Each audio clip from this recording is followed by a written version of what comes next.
Looks good. Alright, let's play some more Blitz. Pretty good player pool going, so should be able to get a lot of good hands out.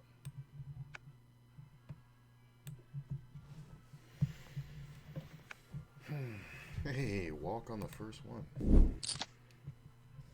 I don't mind that.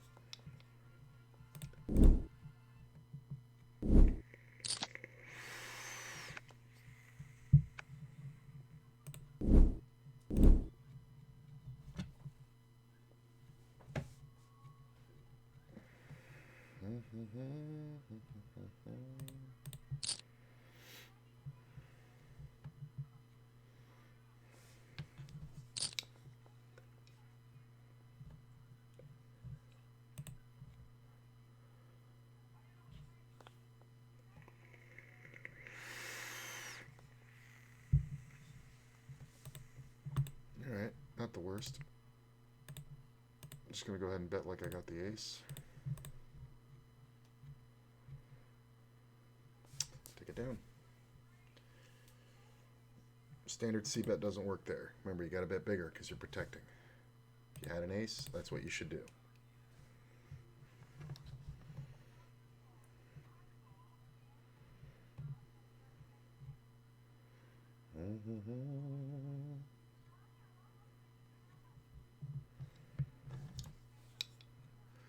Better to play earlier. Definitely less wild and crazy.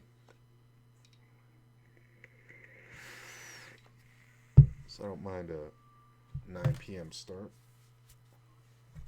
I'm just probably going to try to get out about 500 hands. Take about 2.5, 3 hours.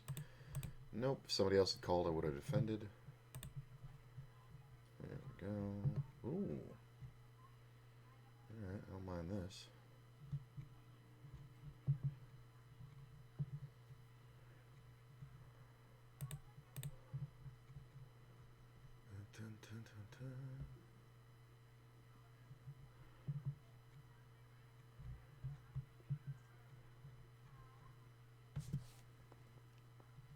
I'm just going to go ahead and check this one.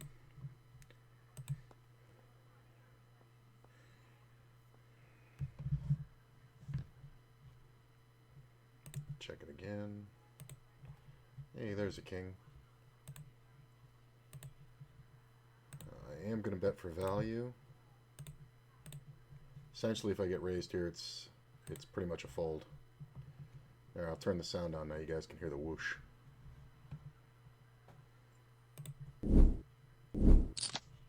That's a little loud. There we go.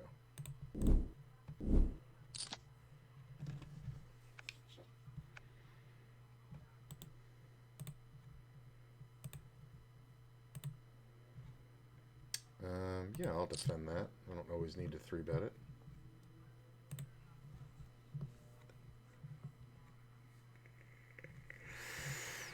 Not the worst flop. Not the best. But we will see.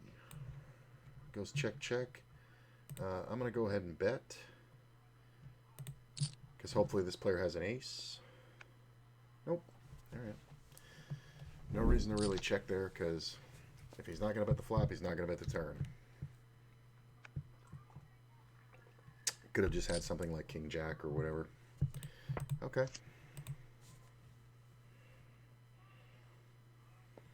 And it's a limped pot, but if he bets, I have to fold. Oh, take longer.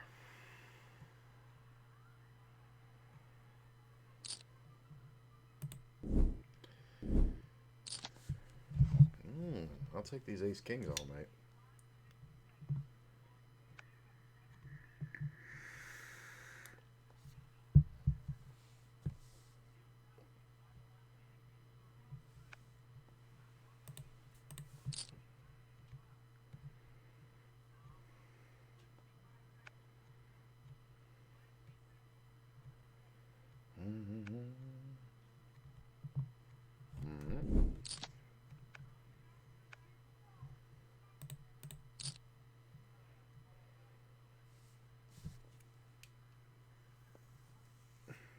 This one falls into my 50-50.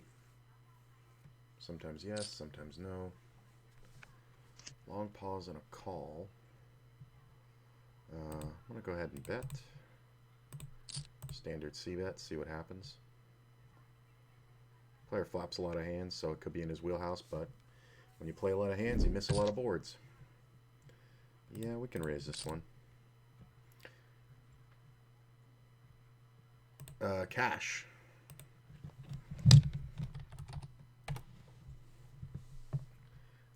No, just tonight. Just at night.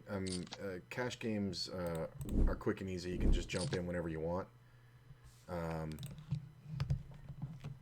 So it takes too long to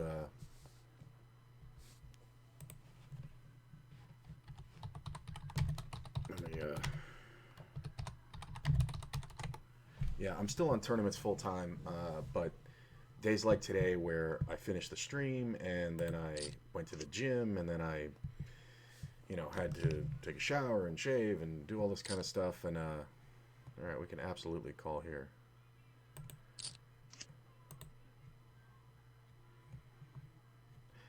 And then I had to go to the store and all like that. By the time I would have been ready to play, I don't know this player. I feel like I want to call it, but it's fine. The pot's small. It's fine. He can have it with the ace. It's fine. So by the time I would have gotten started, it would have been like 7 o'clock, and I didn't want to enter any of those. I didn't want to enter any tournaments at like 3, so I was like, well, I'll go to the gym and then see what it's like after that. And after that, I came back, and by the time I would have been ready to play, it would have been 7 o'clock at night, and I was just like, you know what? I'm not into it. And so did a little grocery shopping, came back, and we'll play some Zoom.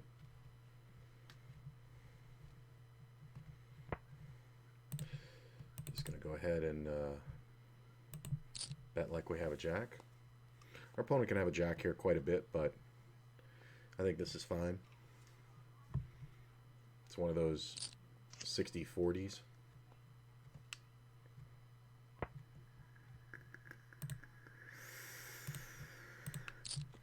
Might be going bet here.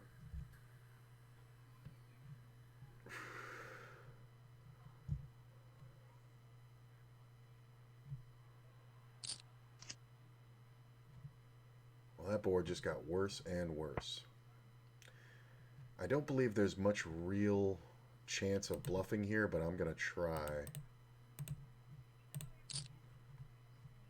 I just don't want one pair to beat me. Oof. Almost talked myself out of that. Man. Like, I felt like he was on a flush draw, but that's a very easy read to make. So, people fuck it up a lot. So, when I decide to go bet, that's why I usually decide on the flop. I usually just stick with the plan. But that board just got worse and worse and worse. So, if I had a jack, yeah. But I could have a queen, I could have king, queen, I could have jack 10, I could have, ace, king. I could have all these hands that, like, got bailed out. Where are you from? You're from Ukraine? You're from Ukraine? I'm going to go ahead and 3-bet this.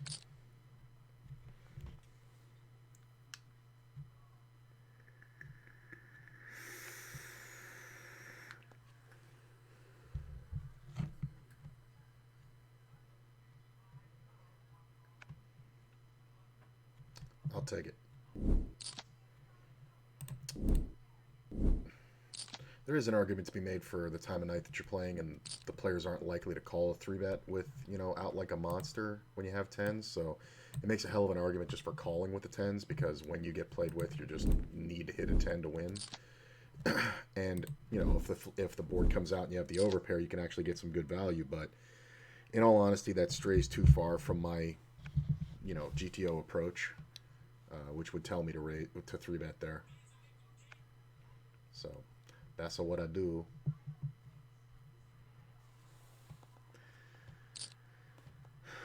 That's a good sized bet. From USA, Russia, Australia. I don't know how often I'm getting a squeeze through here, so I think I am going to flop this one. Just because of the flush draw equity. This is like, what's going on, Russia? You having internet problems? What's going on here?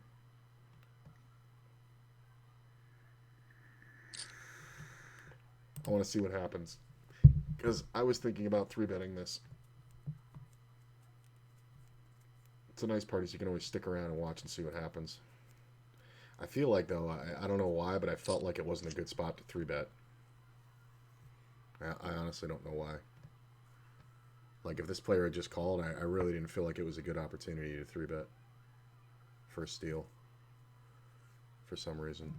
Meaning this player's hand. Alright, this guy's taking an uber long time. And then betting the same half pot. Half pot bet, yeah. A little less.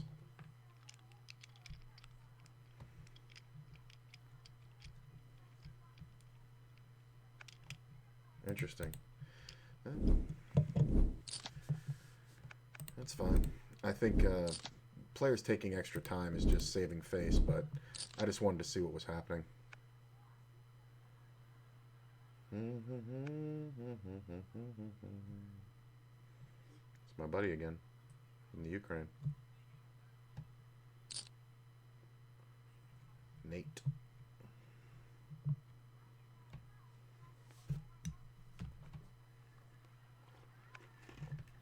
I'm going to defend. Backdoor flush draws, bottom pair, backdoor straight draw. Goes check, check. I'm going to check it again. Some players, for some reason, when they get checked to on the flop, they'll check a queen and then bet it on the turn. It's like your hand is just the same, bro. Where are you from? We see a raise out of first from USA. I'm just going to call. I want to see what happens. Could 3-bet it, but not absolutely necessary.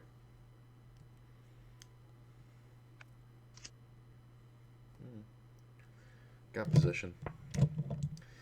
He's checking. I shouldn't have a king a lot, but I am going to go ahead and bet. I just want to see if he check raises me. Nope. Some players are just straight up, man. You know, if you get checked to, just bet. You're probably going to win.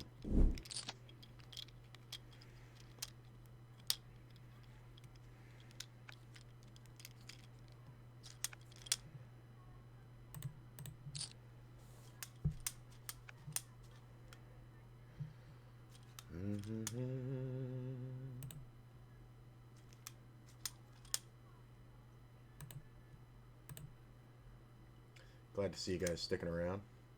I know cash games aren't for everybody, but situationally we can just look at them the same way we would look at a deep stack six-handed like turbo tournament, you know, because the action's a little bit, you know, more conservative pre-flop for a six-handed game because people can just get to the next hand so quickly. So it kind of plays like that 1650 buy-in 3K guaranteed turbo 6 max on ACR. So this is kind of like you just entered that tournament, but every hand. So it kind of depends what this player bets if I'm going to raise or just call. Because we do have a lot of good equity. He checks. I'm going to go ahead and bet. And I'm basically betting here to see if he has an aggressive action. Like if he has the ace of spades, he'd probably check raise me. And also I want to see the river for free if I can. So he went ahead for the check raise.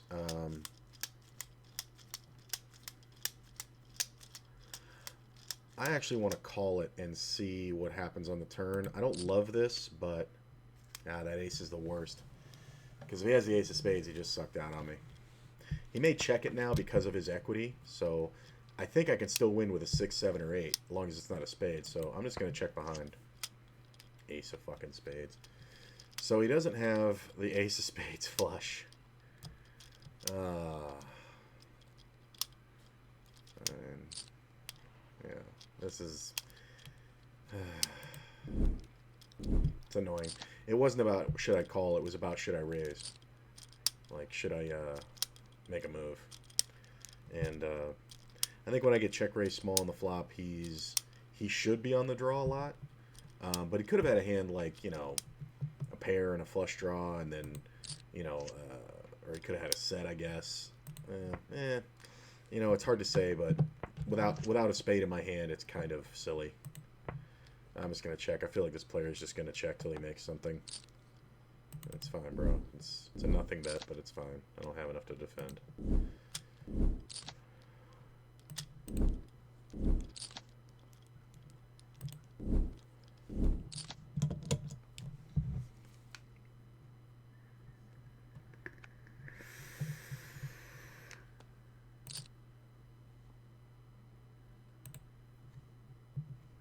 Nope. Don't like it.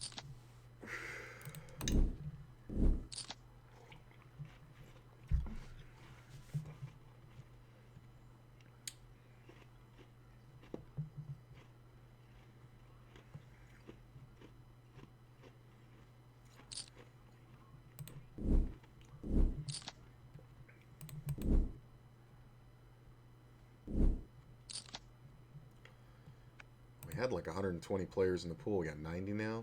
It's not too bad. I'm not going to call that. Queen 4 will just get me in trouble. 4, 5.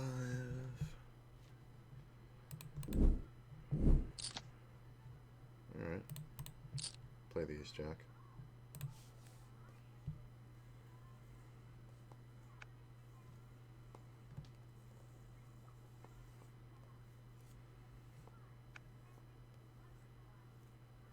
Nice, got position.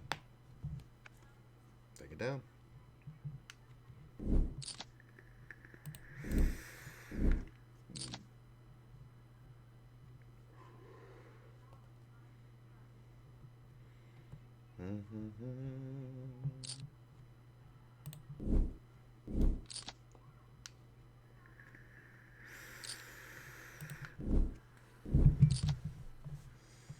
Nope. I think King 9 suited up front I can raise. Alright, I don't mind this. Where are you from? USA. USA. Why did I feel like I was getting 3-bet?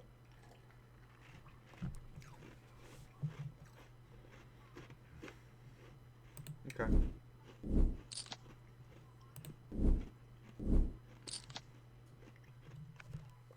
Zoom's one of those weird things where your bet sizing actually has to be stronger in the cutoff, or your opening range has to be stronger in the cutoff, because the button is just so compulsively raising. Same thing when it's button versus small blind. Nope, it's fine. Pocket inners. So you raise out of first from a player who I only have 4 hands on, but he's played 3 out of 4.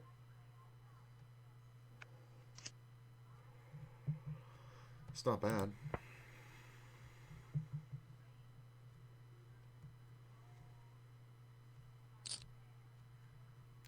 Bet's fairly large. I was going to check raise a standard bet, but I think we can just call here. 5 should slow down the action a lot.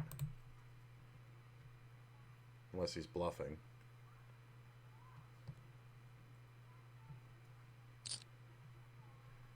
That's 12.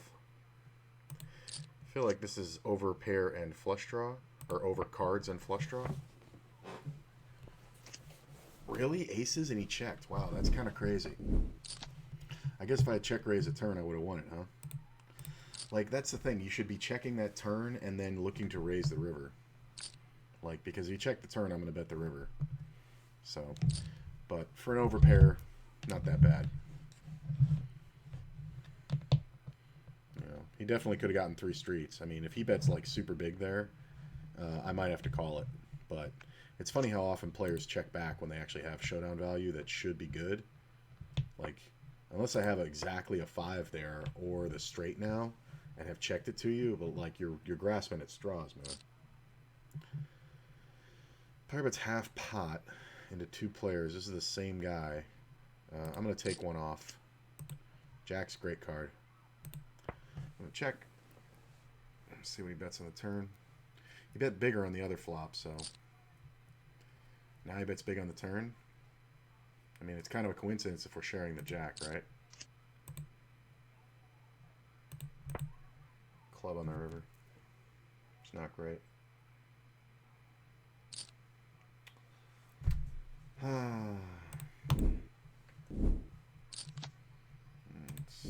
annoying. I guess I should have just not gotten involved. But interesting.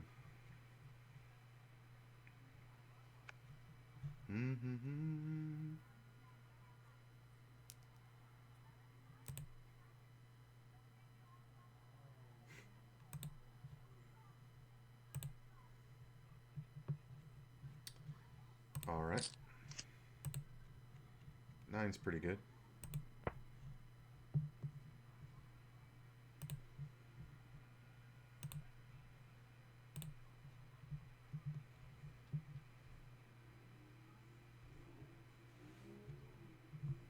God, take longer, bro. Maybe that's 4.5. I'm not going to give it up just yet.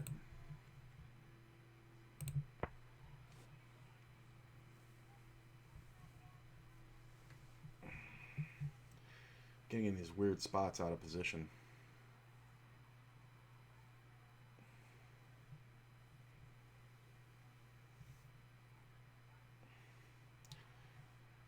This player plays every pot and raises every one of them. Checks back on the river. I'm going to go for a blocker bet. If he raises, I'm obviously folding. But I just don't want to get bluffed. If he has the king, I'm going to puke. I don't understand this. Why did he slow down? Why did he slow down and then call the river? That's just backwards.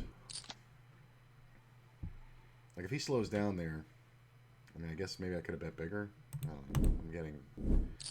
I'm overthinking it.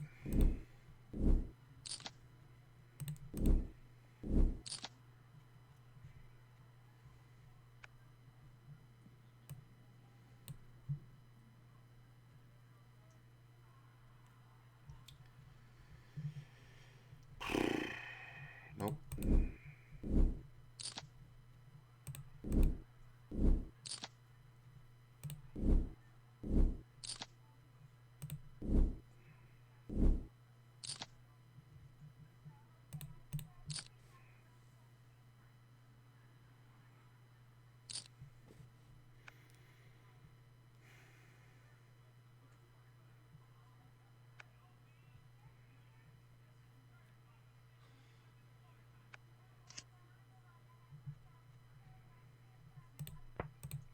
Play it like I have a king.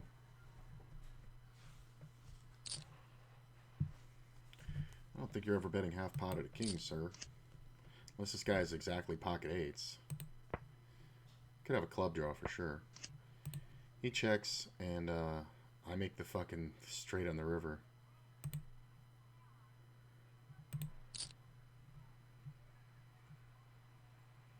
You gonna hero me? I feel like this bet gets called more than a regular value bet. Okay, almost.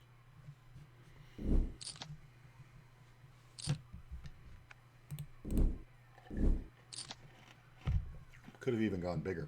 You know what it was? I needed to bet faster. I need to be like betting it like automatically as soon as the straight hit.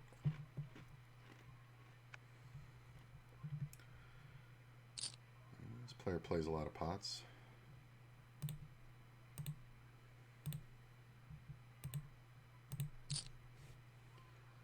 I'll play the 3-bet.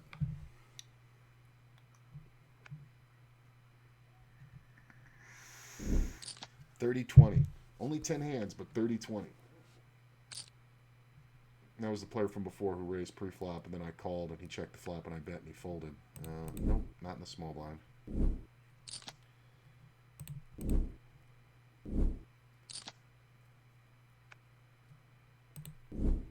I don't think I've ever seen a hyper going. Well, this is a Blitz poker. So it's, as soon as you fold, you get dealt your next hand, and you're just seated with, you know, random players in a pool. So like right now, there's 95 players in the pool. So as soon as you fold, you just get moved to another table immediately. So it speeds up the game a little bit, because the reason why online poker is faster than live, obviously, is because there's no shuffle or deal. This removes the playing the hands through at the table. So now there's no shuffle, no deal, and no waiting. So this player only has 30 blinds. He's 3-betting me. We're just going to go ahead and put him in. He just doesn't have enough chips for anything else. Yep. That's fine. Like, honestly, with his stack, he can actually just straight rip it. Because ace-queen will call you, and that's what you want. But yeah, it could be a little trippy, I guess.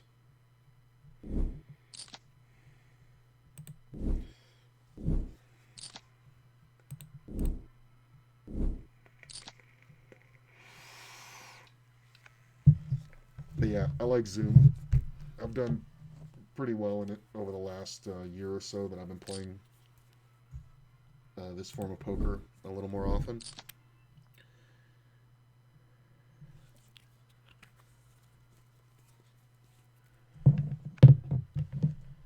If it folds to me, I'm going to play. If not, I'm going to fold.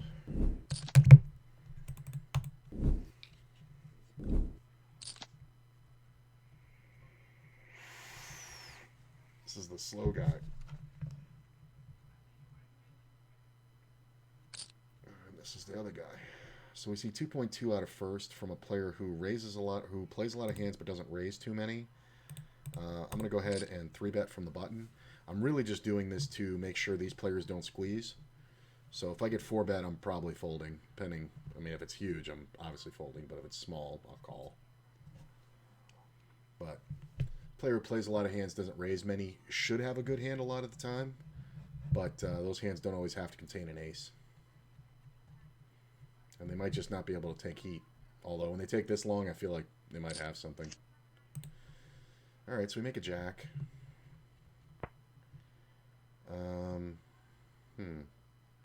I think I like checking here once. No, you know what? I'm going to go ahead and bet. I'm going to down bet. It's just, you know, there's queens, ace, queen, kings, and aces, right? And I guess fours. But yeah, I just think it's just better just to bet the flop because you can keep myself out of sticky situations that way. So almost didn't bet that. That would have been a mistake. So I'm glad I did.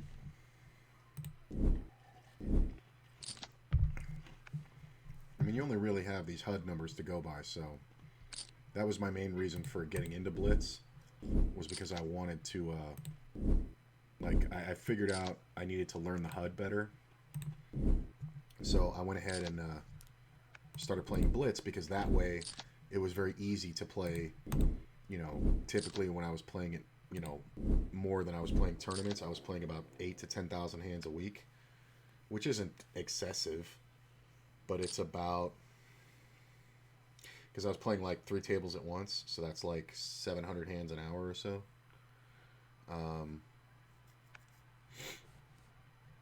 Yeah, I'm going to defend. I know it's not proper, but I think we get a lot of interesting bluff opportunities. No ante. It's a cash game. Look at that. Just going to bet half pot and quick. It's a cash game. You're not going to see an ante in Hold'em cash games unless they're higher tournaments. Yeah, so this is all straight money. Like you can see right here, it's actually $13.77. And you can see down here my win-loss. So I'm negative 269 right now. I got it on auto reload at the max, which is $12. So lost a few hands, and then, you know, we'd load it up, then we won a few, and, you know, that kind of thing.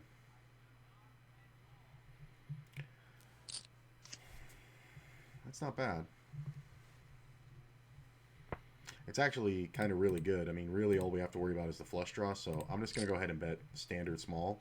Normally I would bet bigger, but I don't mind getting called here because I'm going to have tons of outs versus anything that can call me if I'm not just dominating and killing already. And sometimes you're free rolling. Sometimes the person has, like, you know, queen 10 and you're just free rolling them on the straight. And you can just bet and get value all the way down. Yeah, it's a little fun form of poker. All right.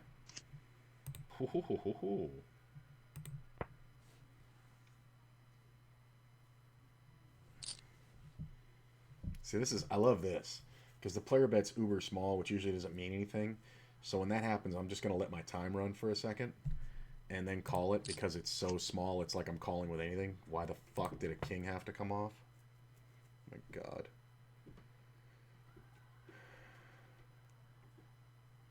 It depends what they bet here. Already bets half pot. I don't really know if he has a king yet. Well, that sucks real ass right there.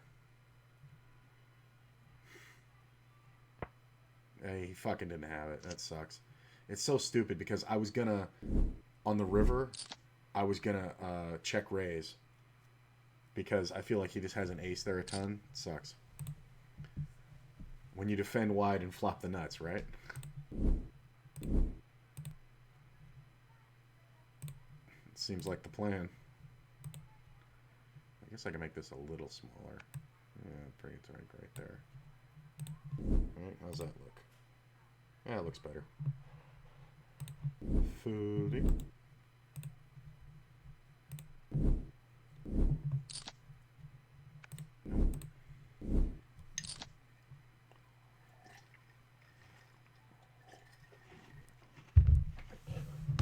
That is some great advice. Defend wide, flop the nuts.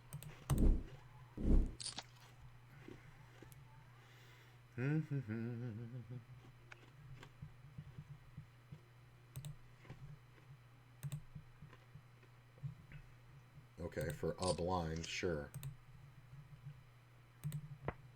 But only because of the price. Getting 4 to 1. You got it, bro. I don't mind this.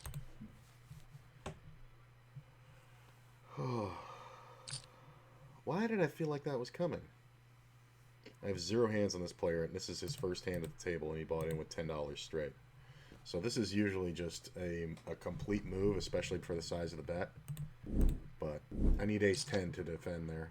I'm probably 3-betting the ace-10, or 4-betting, whatever it was.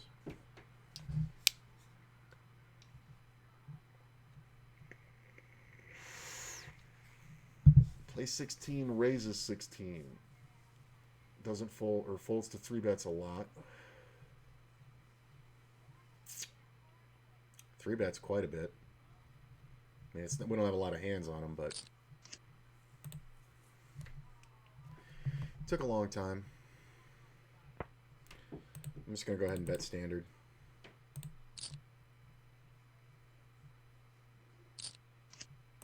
It's fine. Size up the turn.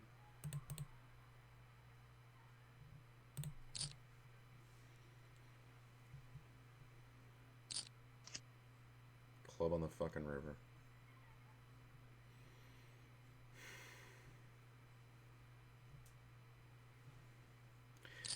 Yeah, I lose to everything now. Look at this horrible fucking play. This is horrible. Like, the problem is, like, even if he doesn't have the flush, there's hands that beat me. There's king queen. There's ace 10 with the ace of clubs. Yeah. I mean, this sucks, but king queen's definitely possible. King jack is definitely possible. You know, a set is definitely possible. He did take a long time pre-flop. Well, I'm timing out. I'm just going to fold. Whatever. I mean, he overbet the pot on the river, which can be a bluff, but you just don't see it that much. So, honestly, I felt like it was like 2-pair. Like, I don't think it was the club. I think it was like king queen. I really feel like that was. See a raise here. Yeah. I'm gonna go ahead and 3-bet. I don't always do this, but sometimes. Yeah. Should work a lot. Another one of my buddies.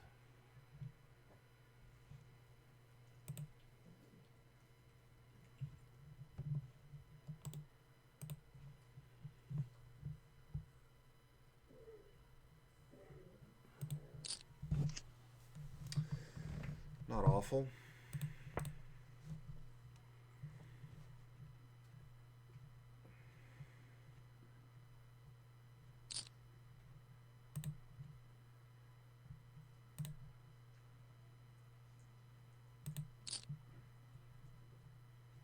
Player's got a lot of chips. He might just be super tight, but his numbers don't reflect that. But god damn it.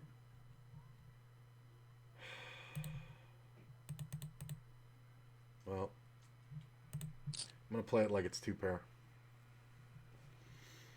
Hard to call me here without a king. Real easy to call me with a king. 4 on the river. Well, nope, it's not going to work. Thing is, it's not going to work even if he has pocket 10s or something.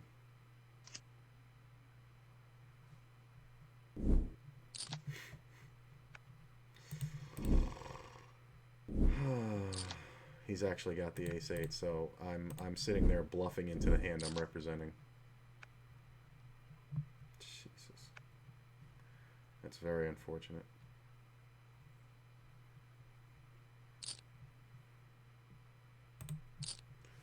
All right.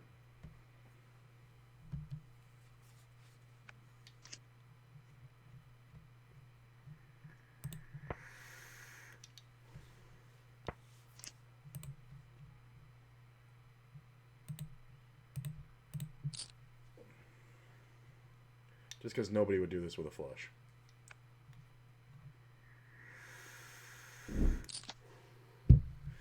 Thing is, the pot's so small. I have to put something in it. Like, I was half expecting him to bet the flop and then be able to lead the turn after calling.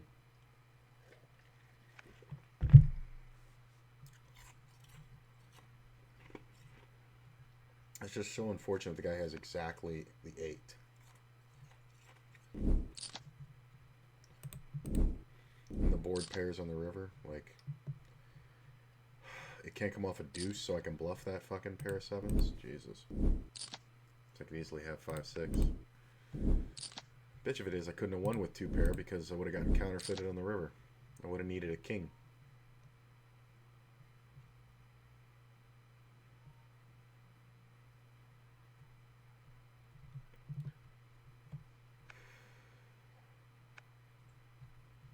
Been in a semi-bad mood all day, and this is annoying.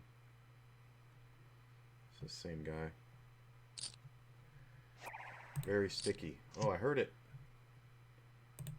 I heard something.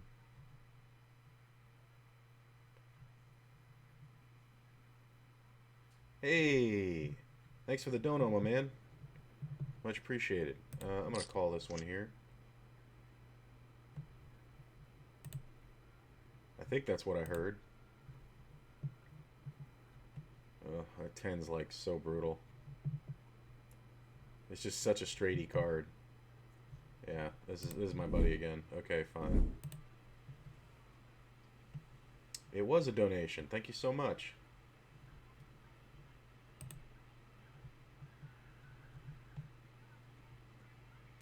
From Victor. Much appreciated, my man.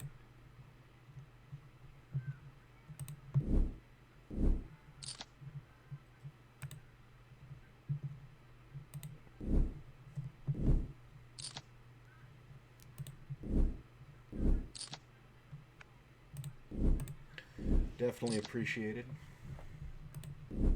Did it pop up on the screen? I didn't see it.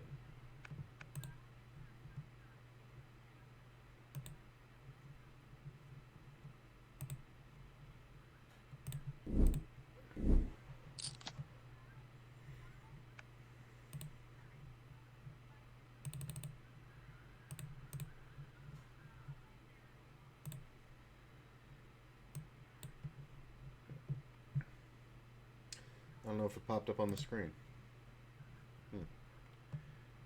Yeah.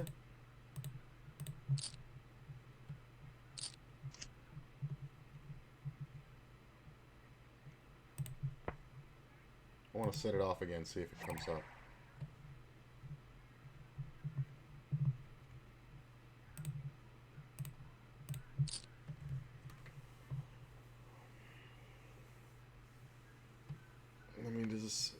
this should work, right? There it is. Now I saw it. Yeah, I don't know why. For some reason, I'm not seeing it on my preview, but it's coming up on the stream. So, thanks again, my man. Goes right to the old bankroll.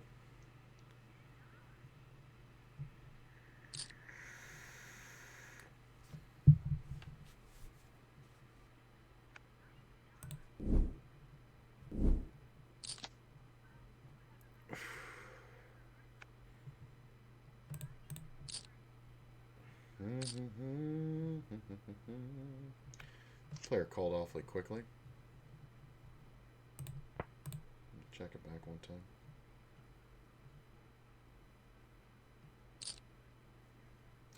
That's the thing.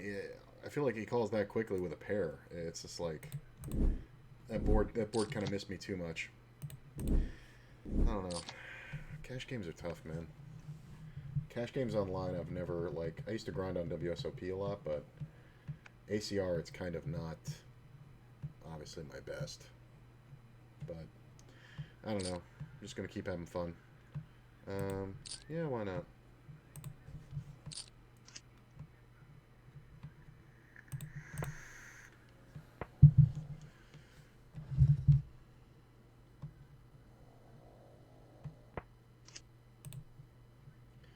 Pick up a gutty. I'm going to go ahead and make the small bet into 2 players to kind of look like I have a 4.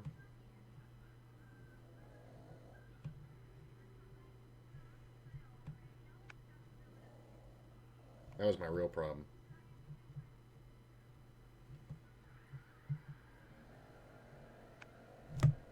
Nice.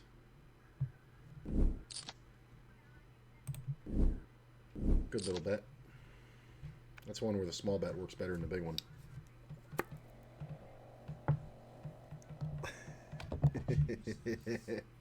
Chuchi is tuckered out.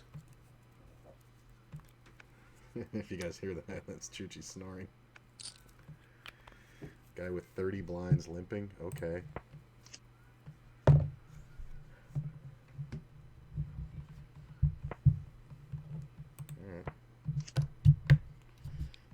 I have no interest in this pot. If you wanna take it down, go ahead and bet.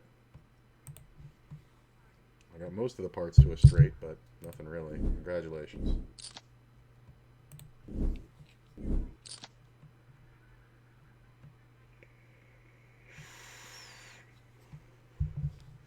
Haven't gotten a 3-bet a really good hand yet.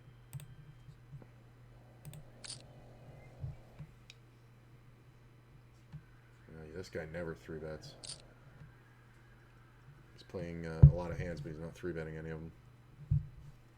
Come on, squeeze.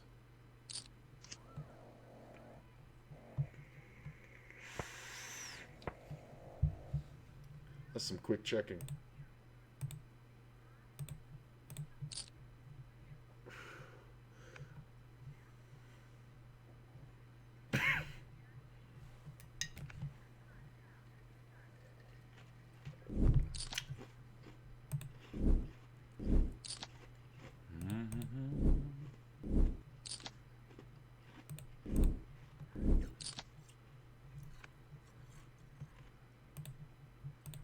Got to work on my pre-flop raise timing. I tend to do it too quick. Take an extra couple beats. 9's not bad.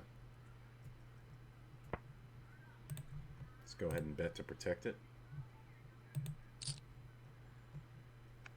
Alright, take it down. And that works with every hand in my range. You know, on that board, that works pretty much with every hand in my range the same way.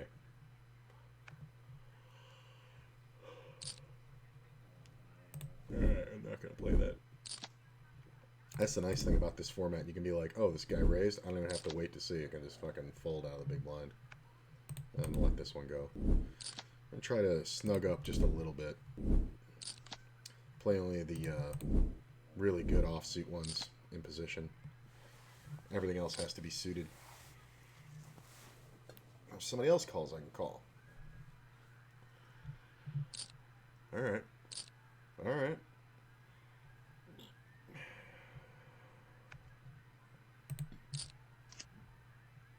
Got a 9.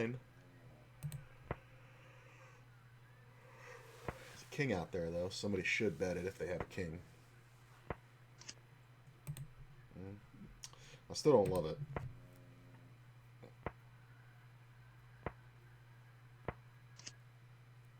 I mean, jack on the river. I'm going to check. I don't know if we can get a jack to fold.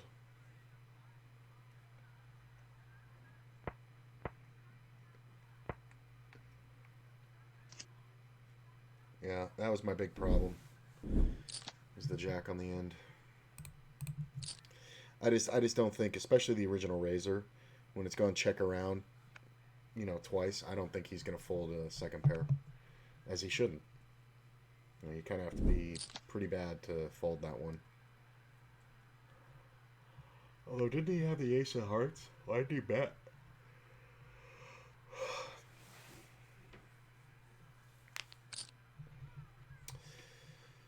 I'm just going to call it. I could do that because it's suited. Got shot. Backdoor flush draw. Kind of depends what the Ruski bets.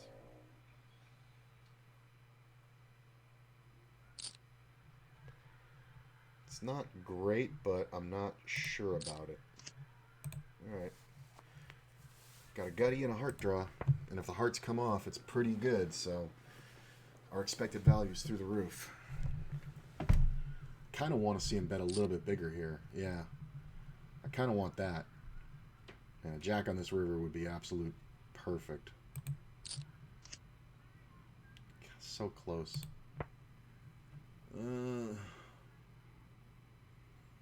So close. Just showing ace jack. Ace king. Wow, you suck.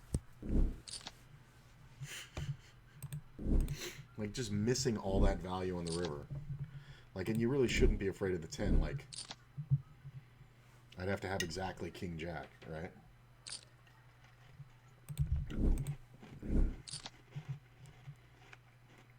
I mean, it's just as likely as me having king 10, but he doesn't know that. And the thing of it is, if the jack or the heart comes on the river, I'm going to bet huge, and I'm going to get paid.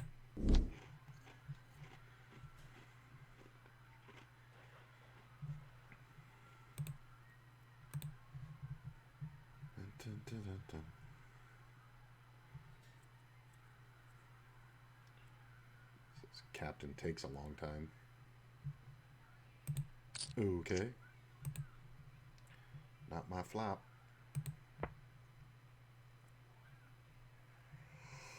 $159 hands, and I haven't made top pair twice yet. No, I'm just gonna fold. Ugh.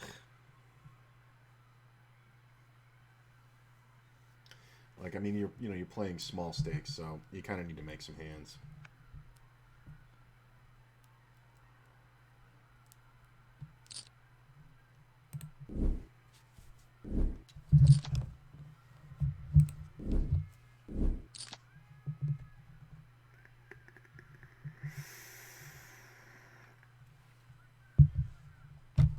Two players who don't 3-bet, or at least I haven't seen it yet.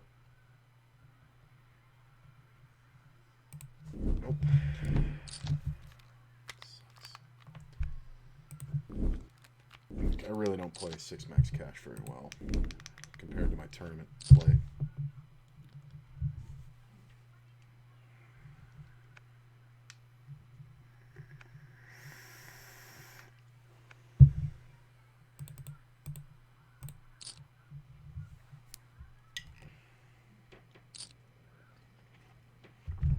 Really?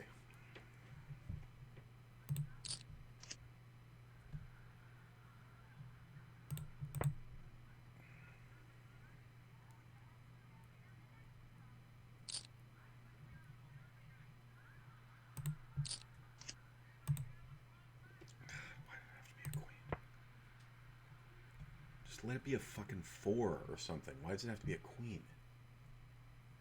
Like, that's so perfect for him. Like, he's just betting so stupidly small. I can't even do anything.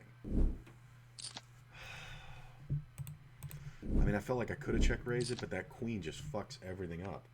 Like, I have to have exactly a set right then. Like, I can't have, you know, ace jack. Because you're not going to check raise ace jack once the queen hits. It's just so bad. You know.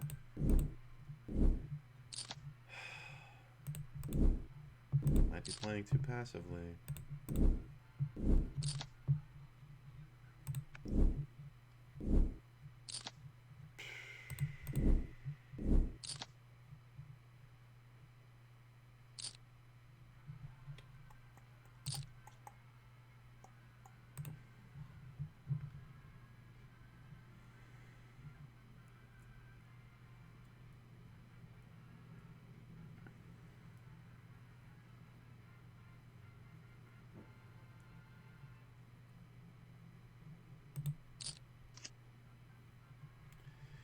Always picking up enough to call a flop bet. Backdoor flush draw, bottom pair.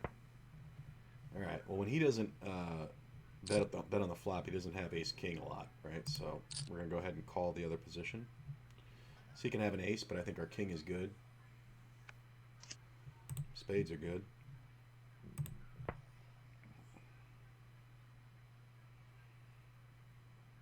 Now the funny part is he should be checking the turn and then betting the river.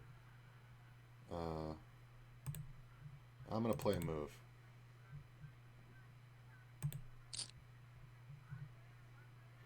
I don't think he's ever got a premium ace here, so if he has something better than that, I need to find out now.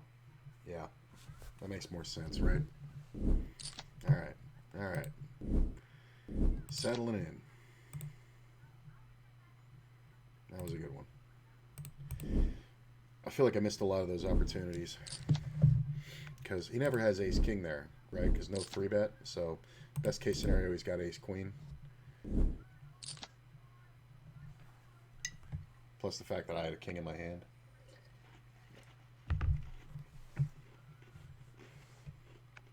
Picking up the spade draw is pretty good.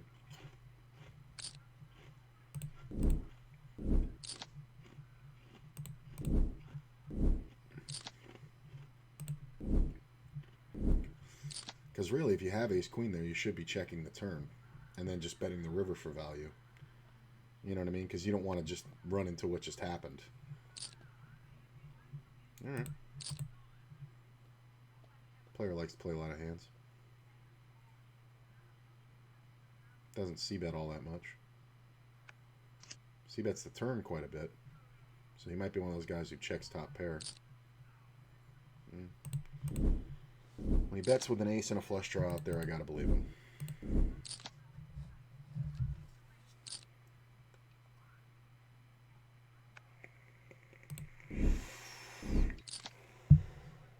I was waiting to see if one of those guys called, so I could play the jack 10.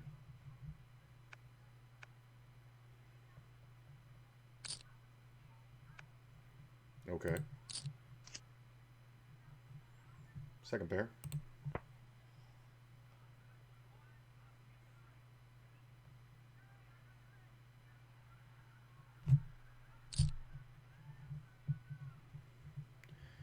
I mean, it could definitely be a queen, but I don't think we can fold just yet. It's always a fucking ace on the turn. It's a queen or it's a flush draw, right? So now the ace hits. This is so brutal now. Because of that ace, I can't even hit my king. That fucking sucks. Getting bad runouts here, man. Like, super bad.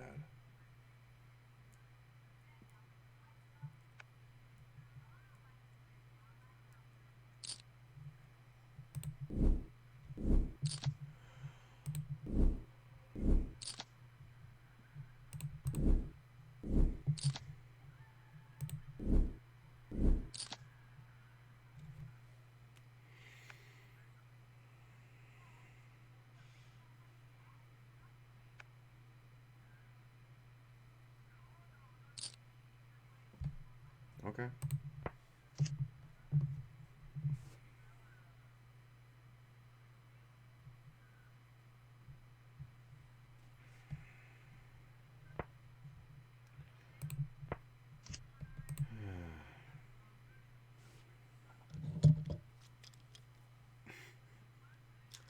There's like there's no bet here. This is just There's just no bet here. It just doesn't make any sense to do anything. It's fine. And it's one of those ones where I would have bet if I had bet I would have won if I had bet the flop and turn, but there's just no, like, King 7 deuce, it's the most innocuous flop ever. I mean, a guy with ace high will talk himself into it.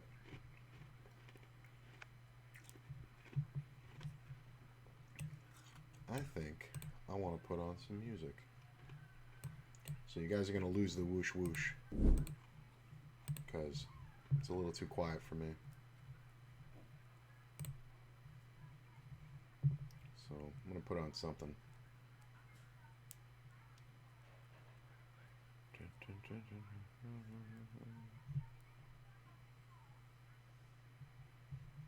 Nope. I've been rewatching The Mandalorian. Maybe I'll put that on. I'm looking over YouTube and there's not much.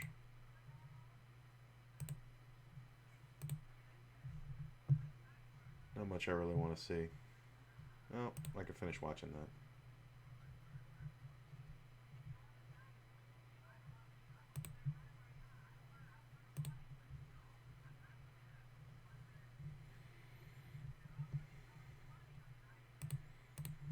I don't mind this.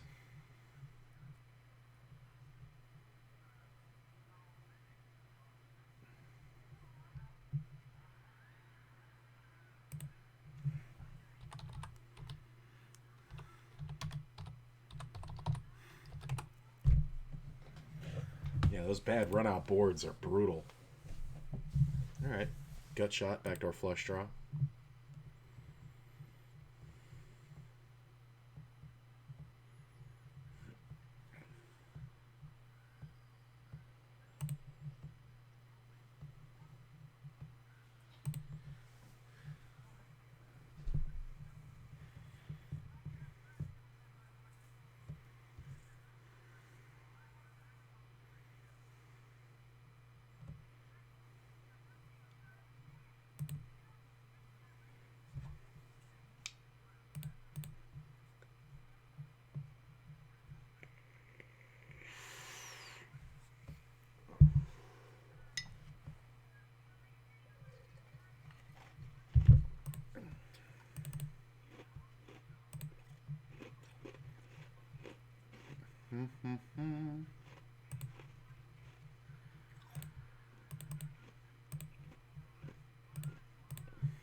Just gonna check. This is one of those ones where we want him to bluff, and we also don't want to bet into the nuts. So, if he's got a better ace, he might bet it, but he really didn't. Wow, how do you not bet that? Jesus. And he's not folding. Like, what are you...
Okay. I don't mind that.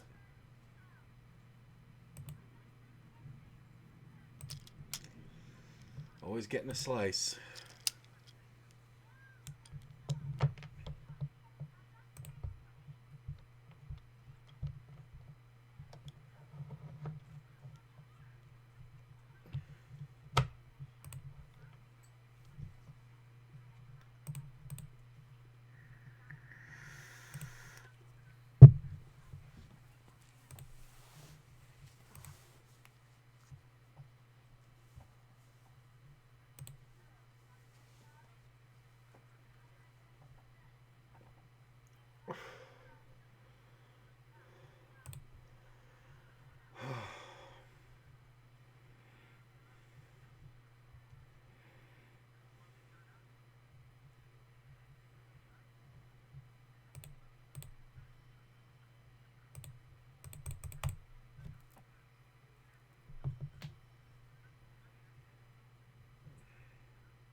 Man, that was weird. The thing just froze there for a second.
I just want to see what is min opening in the cutoff here.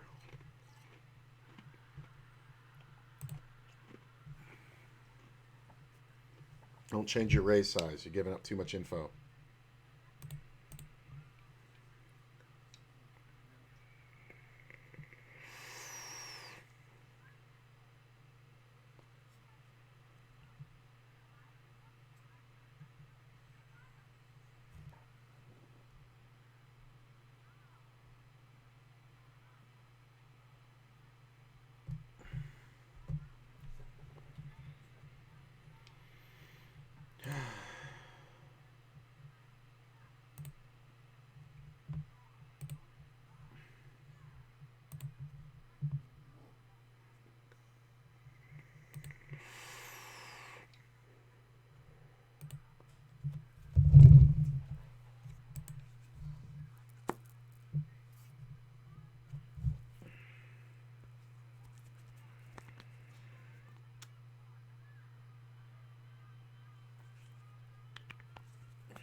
Mm-hmm.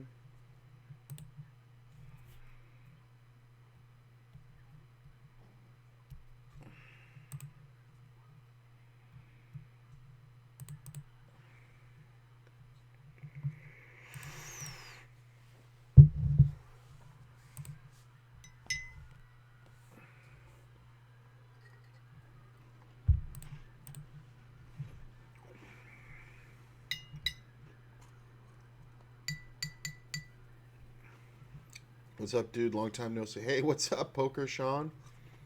Just moved just outside of Las Vegas this year. Nice.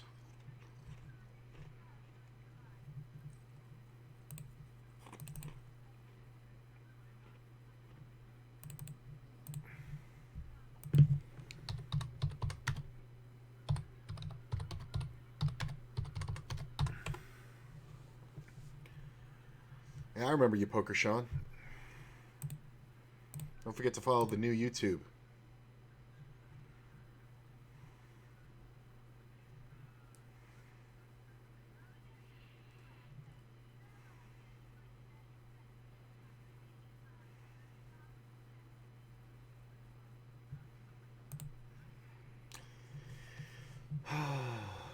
Why are you taking so long?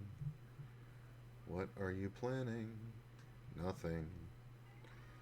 Like, I cannot get action here, man. This is fucking brutal.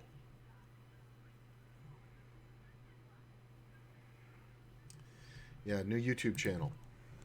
And a lot of fun stuff. And I've learned how to edit, so it's good shit. You just playing poker now again? I'll be in Vegas tomorrow. I've been back streaming. I never stopped playing.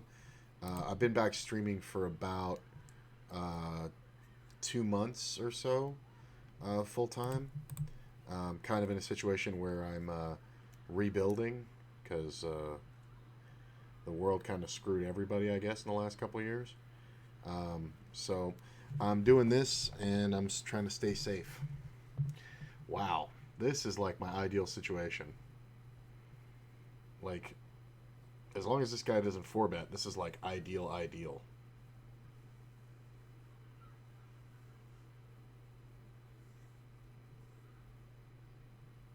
Okay, I gotta see what happens because I feel like this is, yeah, just an auto call, right? It's funny because I was thinking of like tens or jacks, but we'll see.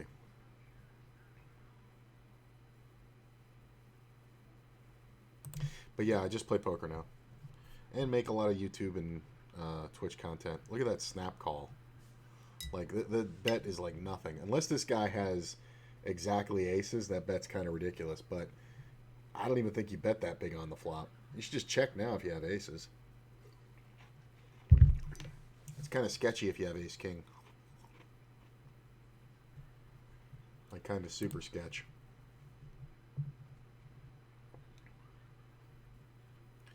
Although I guess you can just get it in, right? If you have ace jack. Subbed a bit ago, nice man. Yeah, you're the first one. It looks like. I mean, this is ridiculous. This board. Yeah, you got a. You're a founder. Yeah, you were one of the ones who subscribed after I stopped streaming, which I appreciate. Oh, you subbed to the new YouTube channel a bit ago. How the fuck does Queens? Oh my god. Like that was just ridiculous.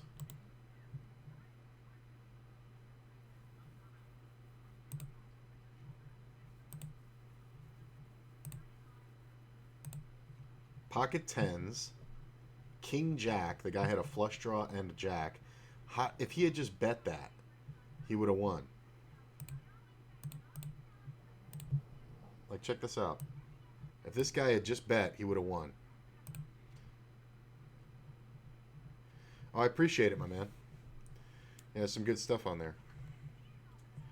Player only has 50 blinds, but I think I like the bet here a lot. And he folds. Yeah, you just got to bet twice. I'll play one of these little ones up front. Like, if the guy had the king jack of clubs, if he just bets the flop, he's good. I got 3-bet from the big blind. Okay, well, it's not huge, but it's not small. Gut shot.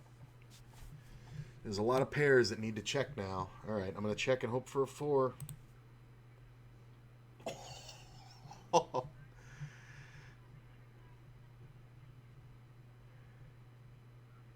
I'm just going to call. I'm going to play it like jokers. All right. As long as he doesn't have pocket kings, I'm cool. I'm going to put him in. He could have aces. King, queen. Nice. Sounds like things are on the right track. We both land out north Pahrump, building a house there. Just got our water rights this week. Sweet, man. Yeah, I've heard Pahrump's nice. Quiet. Much different than the Strip, obviously. That was a nice little hand. And there's no reason to not bet the river all in. You know what I'm saying? It's just absolutely not...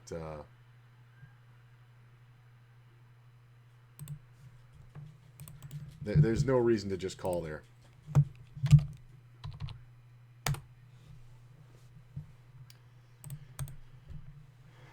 Yeah. But you can see the name change, right? No longer FlipAAAA, now QuaiGonBroke. Now QuaiGonBroke.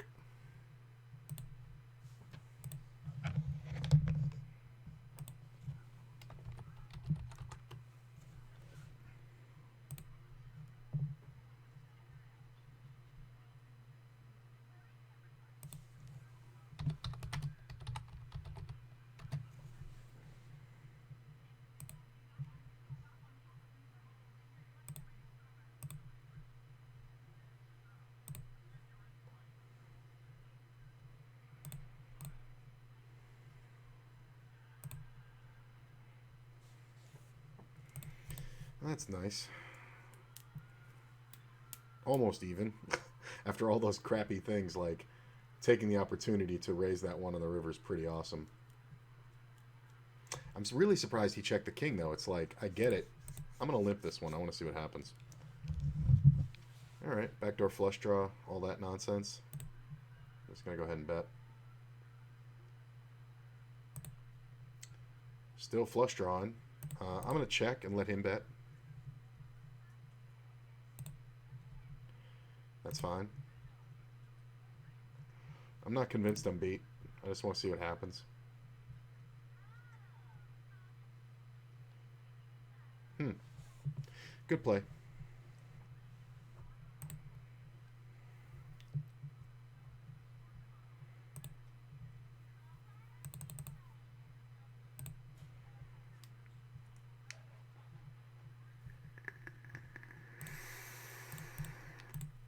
I'm going to play the squeeze. That was a quick fold. Short stack calls. I'm going to bet smallish. I mean, with the ace of hearts in my hand, I'm really not worried about much. He only has a pot-sized bet left. I'm just going to commit him to the pot right now. If he's drawn out on me, that's just too bad. He's just going to have king, queen, king 10 a lot. Like, that's the same player. That's the same player I just had to bet twice against the other time. So, it's just kind of ridiculous. Like, I have no idea what he's calling with there. When I have the ace of hearts in my hand, I have no fucking idea why he's calling. But like I always say, what can call you? A bad hand. Or a bad player, not a bad hand. Bad hand, too. Yeah, far enough away from Vegas, so I'm not there every day. I like the name change. I was actually trying to look you up a while ago, grab a beer sometimes. Yeah, man, we'll definitely do that. Okay. 6 and a spade draw. He's going to go ahead and represent this king full on. Okay. Spade draw. Yep, Aaron Ward, that's me. 4 on the riv. I'm going to go ahead and bet. He doesn't have a king very often. Ta-da. Yeah, man. FlipAAAA. That used to be me. It was a very different vibe. Since, you know, coming out and kind of letting all my bottled emotions kind of come through, I've definitely become a different person. So I went with a name change when I came back to Twitch. And don't think it hasn't hurt me. I still got 4,300. You didn't even realize? That's funny. You didn't even realize it. Yeah, I don't look anything like I used to. If you remember me with the long hair and shit.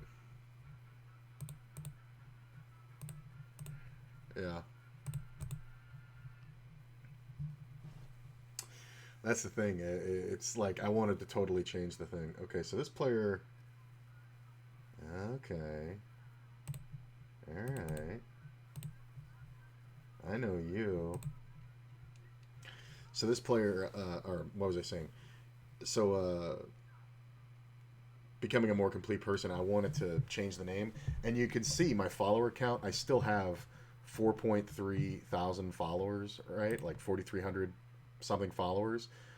Most of those are from back in the day, right? And I didn't stream for 1,486 days, and I'll never forget it because I thought, oh, I could wait another 2 weeks and it'd be 1,500 exactly, but I didn't bother. um, and yeah, so when I came back, I was like, I want to do it how I want to do it. I want to make it something that I really enjoy. So I, I love Star Wars, and I decided, you know what, that's what I want the theme to be. So I decided to just totally rebrand, make it Star Wars, and be QuaiGonBroke because I gone broke. Just got my birthday present to myself in the mail. Let me see if you guys can see this. Where is it? There it is. Oh, come on. See the Darth Vader Crocs? I love them. Very comfortable. Played at Golden Nugget last week. Can you say profitable? Yeah, Golden Nugget is a great little spot to pick up some cash. My problem is I'm not playing live right now because of the Delta variant out here. It's super real, and yeah, definitely don't want to poke the bear on that. Got an awful lot of chips on the table. All right. I have fond memories of the Golden Nugget. Years ago, I played a $150 buy-in that had a 500K guarantee, or it had like a 250,000 guarantee, but it got like 500, and it was one of the first tournaments where I was able to implement all the things that I did online that did well for me, but I'd never done them live because I didn't play like a deep stack live tournament. No more Uber, man. That was the thing. I'll tell you the story. So I was driving Uber, right? And I had stopped like playing, right? This is years ago because I just was out of money and I had to, you know, bad things happened. I went broke and whatever, but I never stopped studying. So I was always studying poker, reading poker books, listening to blogs, things like that, and trying to stay as current as I could because I still loved it, but I just really didn't have any money or really time to play. I think I had like maybe $100 online and just never had a chance to play anything, right? So the pandemic hits, right? And all of a sudden everything's wiped out. It's going to be months before we get, any kind of help from the government and shit. And we can't go anywhere, right? We're just fucked. And it's funny because I came out of the closet to Courtney, and then a week and a half later, the pandemic happened. Oh, come on, baby. Let's go Sun Run. You should be betting. ABB. Wow, and he bets big, too.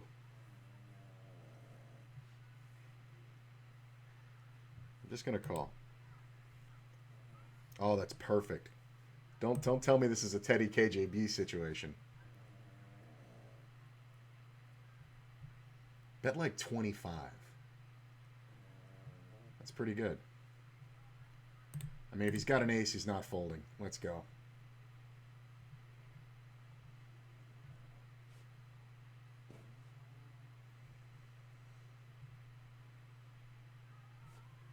I raised and you 3-bet me. You should have ace king, right?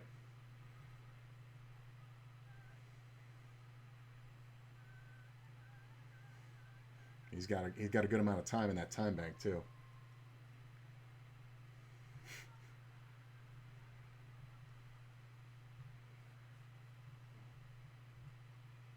Yeah, you should have ace king. Boom. Oh, pretty good. So I have not had any issues. COVID, not vaxxed either. Your choice, my man. I'm glad for you. I really am. But it's a different story for everybody.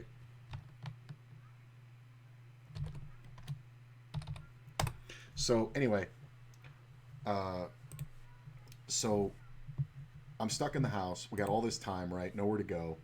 And I just started playing tournaments again, right? I was like, well, I got fucking 24 hours a day. I can't go out. I can't drive.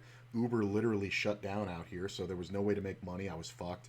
Luckily I was able to get a little help from my dad at the time, and I started playing, and pretty quickly I won $1,000 and had a bankroll, and then started supplementing, income with my dad's help. But I started like winning about a good 30% of the monthly bills, and then after like 5 months, we got help from the government like everybody else. We got the pandemic assistance, and I was able to qualify through Uber, and that paid about I think 60-ish% of the bills.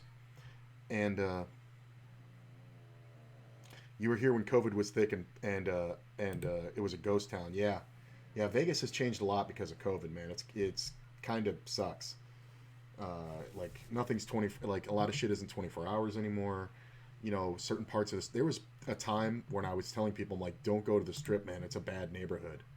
Like, it was bad, bad. It looked like downtown LA, and it was just like there was, there used to only be like shootings were like very rare. It became a nightly thing. Out by Circus Circus, the fucking I forget which gang, but some gang took over that territory. It was crazy. Standing on land we were looking to buy. Ace X here is a call almost all spots. Yeah, but the dude usually has Ace King. That's why I was able to overbet jam that nine's full.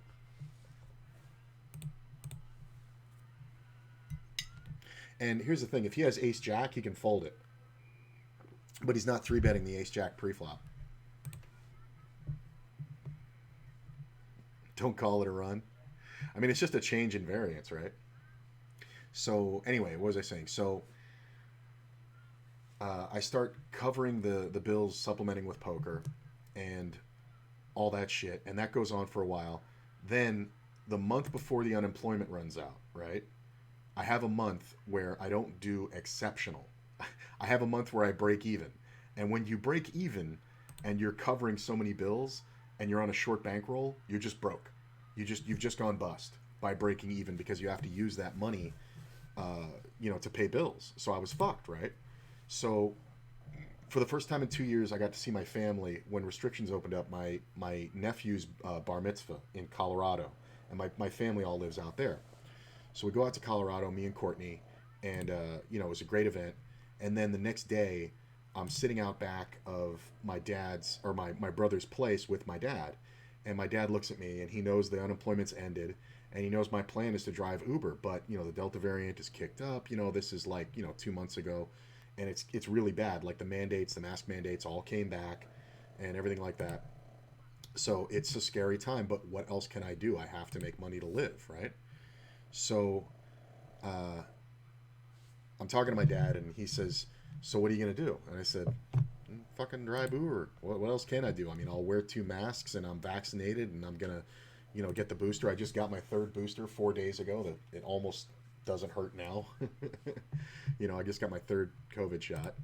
Um, and he says, "Well, isn't there something you can do online to make money?"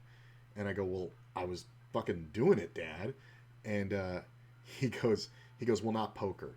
And at that moment, it kind of hit me that like I knew that my dad was my biggest fan, but at the same time, I think he was just waiting for the day when this poker thing would go away. But it's how I've paid more bills in my life than any other method, right?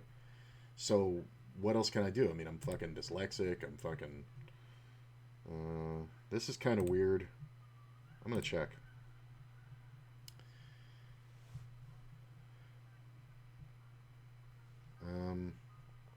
That's kind of meh. I don't know if that's ever a flush. I'm gonna call for a pink card. No spade. Damn it. So, I just eight of spades, six. Yeah, I fucking knew it. I fucking knew it. If there was no spade, I could have bluffed it. I fucking knew it. Oh, that sucks. Uh, and it's 50-50 on betting the turn, but if I bet the turn or river, I think I win there. It's kind of meh. That's a stupid bet. All right. Gut shot, backdoor flush draw. So I kind of realized, I'm like, you know what? He's never going to get it. Like, there have been times in my life where I've paid, look at that, where I've paid my bills for multiple years and for multiple people in my household purely with poker. And then there were times when, it went bad. We had a fire, things like that, like crazy things out of my control. And my dad has made it very clear in no uncertain terms, I'm never giving you money to play poker. And it's just like, okay. So I was all fired up, came home, and the car had already been certified for Uber. I drove for 2 days, and those were just like weekdays, like driving locals, just trying to get, my feet wet and comfortable and all like that. But rent was coming due, so it was Friday, and I was putting my shoes on. Literally, this is how it went. I was going to drive Friday, Saturday, and Sunday, the whole time just to try to make the rent, right? I don't think I can fold yet here. Oh, that's an interesting card. I mean, if he bets again, I don't think I can continue. I don't want to double float. Yeah, that's fine. Go ahead, bro. So I'm literally putting on my shoes in the bedroom, and we're scared, and my phone rings as I'm tying my right shoe, and it's my dad, and uh, he says, look, me and your mother talked it out. What do you need? And it was basically like, what do you need, to pay your bills? What's your monthly budget? What's your nut? Whatever like that. And what do you need to play poker? And, we came up with, it's a small bankroll. I mean, like, I'm still very hampered. But at the same time, it was enough to get started on rebuilding. And he went with it. And he's like, look, we're going to help you with the bills and stuff like that. You go ahead and rebuild. And he's like, if you're, planning on streaming, that's a good idea. And I said, okay.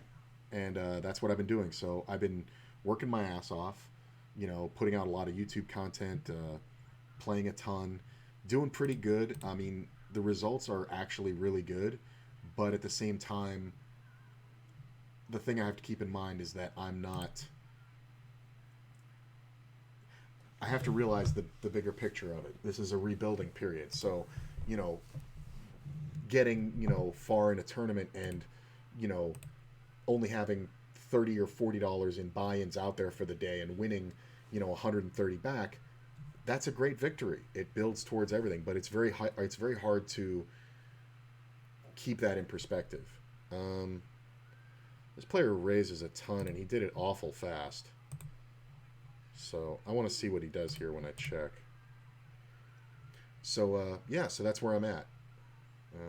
I for some reason I want to check raise this.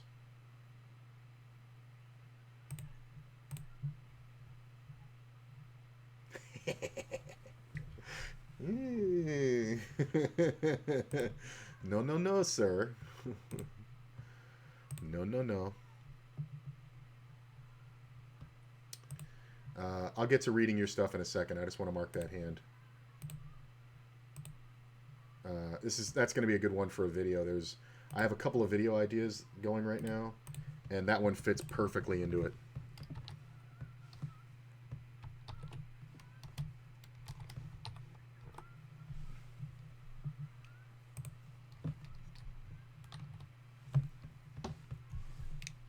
I'm going to check.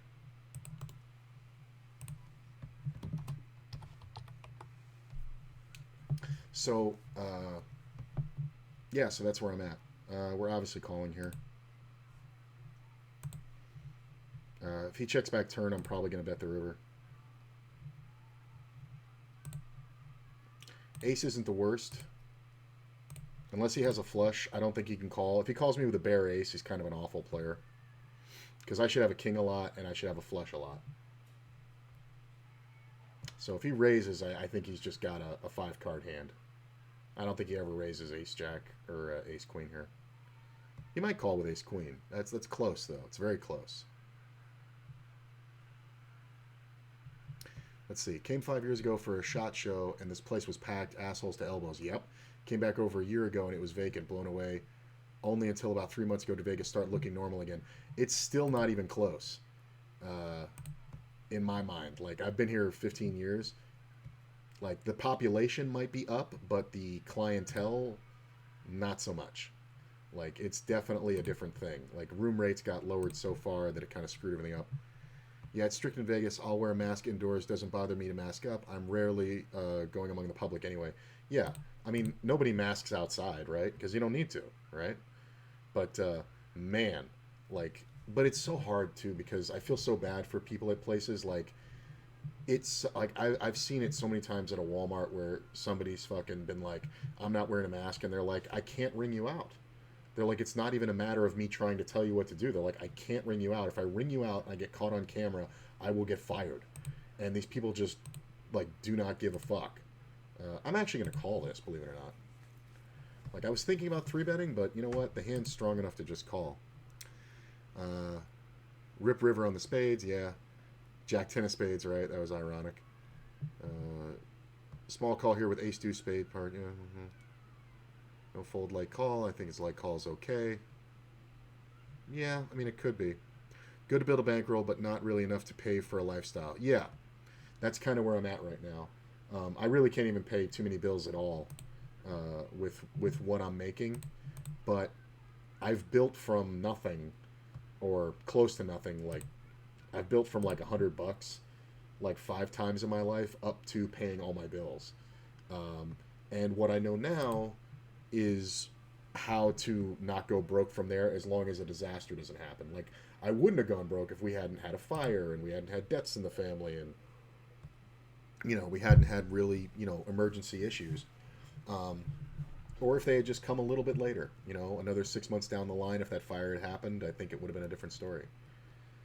I think this is weird. I'm gonna call because of the 3-way action. Yeah, this player's just on auto call. So I'm going to check. This is that player who raises a lot pre-flop. Like, see, 23-23. Like, yeah. I want to see what happens, because this should just be an auto fold. Yeah. Yeah, it's pretty easy. So, yeah, so I built up and made it into a living 5 times separately in my life. And that's over the past, since 2005, 16 years. So I actually did it once before then. In 2002, started just playing tournaments and all like that. Won one big one, $20 entry. I won $8,400. It was crazy. It had like 80. It was something like 8,500 players. I got like $1 from every person, so it was pretty nuts. And yeah.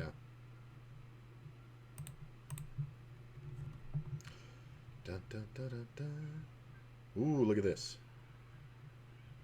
Somebody call.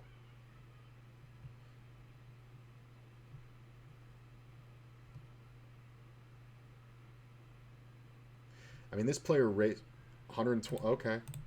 That was easy. Hold. Hold. Hold. Please hold. Hold. It was so funny because when this guy raised that quickly, I was like, he's got kings. It was exactly what I was thinking. So when this guy jams, I'm like, holy shit. That was pretty awesome, huh, kids? Nice 3-way aces.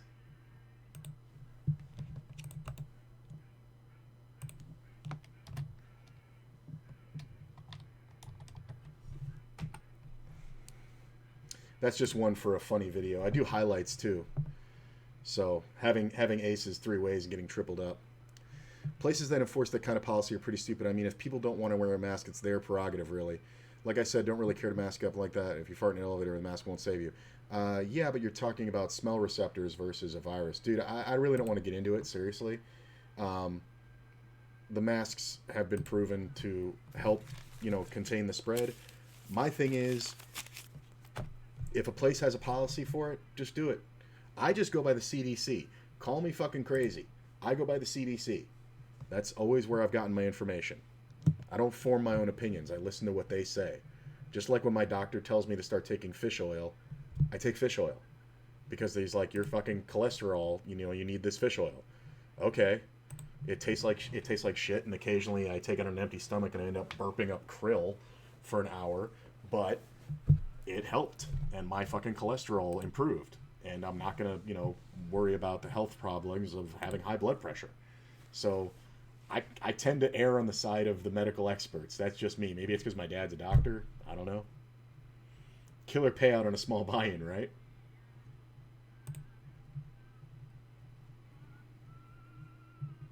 Yeah, it was a super kill. It was on Party Poker back in the day. What I did was I did it actually in one day. I put $100 online, and I was playing sit and goes. And I started out with $5 sit and goes, and I played $10 sit and goes, and I had won enough different places that I was up exactly $22, right? And then I took like a break, and I felt really good, and I was like, I want to play one of these massive tournaments, and there was one that had like a 30,000 guarantee, and it was a $22 buy-in. And the woman I was with at the time, I said, what do you think?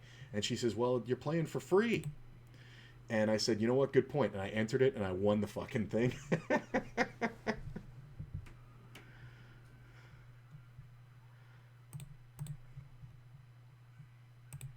And yeah, but that was back on Party Poker days. I was a genius back then for check raising on a flush draw. I mean, I had read Super System and Super System 2, and at that point in my life, I had read about 100 different poker books. I'm just going to go ahead and bet range here. Nice. The player's marked purple for a reason. I'm never going to explain my colors. Mostly, I don't mark people in cash games. I only mark in tournaments. But a purple tag is somebody I love playing with.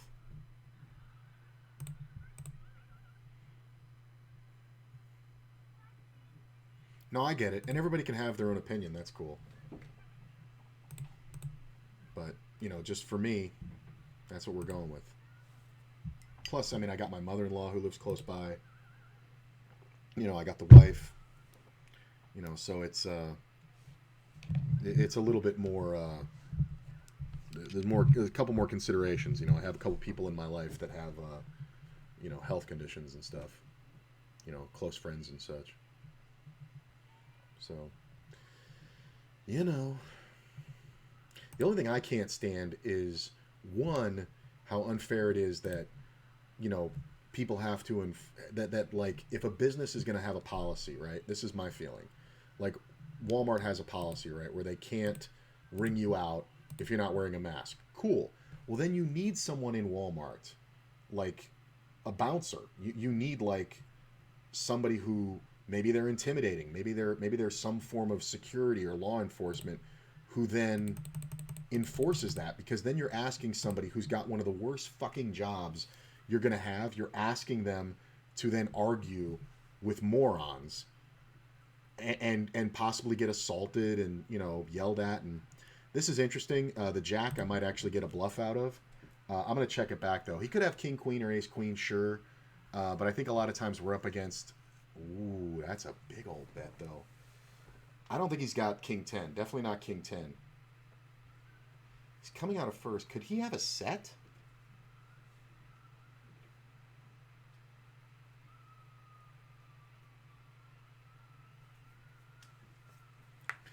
I mean, unless he flopped a set of nines, I guess maybe he could have jacks or aces, I guess, but it seems kind of unlikely. I'm going to call this one. I feel just kind of weird about it. I think it's 50-50, and I think based on pot odds, I have to call. Yep. How you like that one?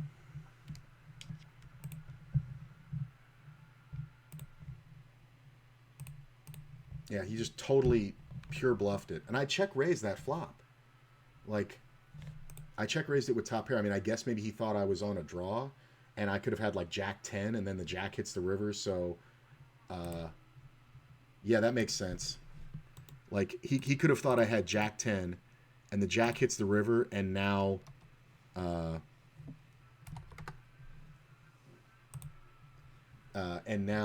I beat his eights. So betting big there is important. So I could see it. I could see it. Okay, that makes a lot of sense then. But his numbers just don't reflect that kind of thinking.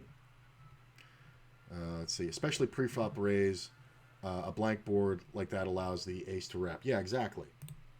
Yeah, no, I know the hand you were talking about. Yeah, he bet 1.7 on that flop, and then I check raised it. They both called. The other guy was obviously on the draw. I'm going to check this one back. Jack. Ace isn't bad.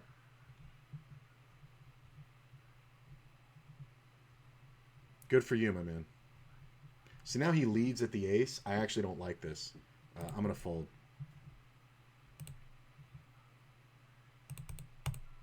Good man.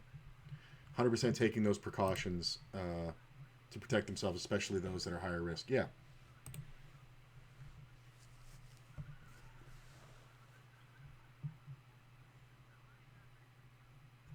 I think you have to.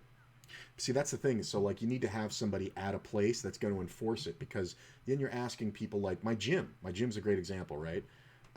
I actually wear 2 masks at the gym because there's no more humid place in the world where people are huffing and puffing, right? So, just to be extra safe. And I work out, 4 times a week. And I try to go when it's less busy.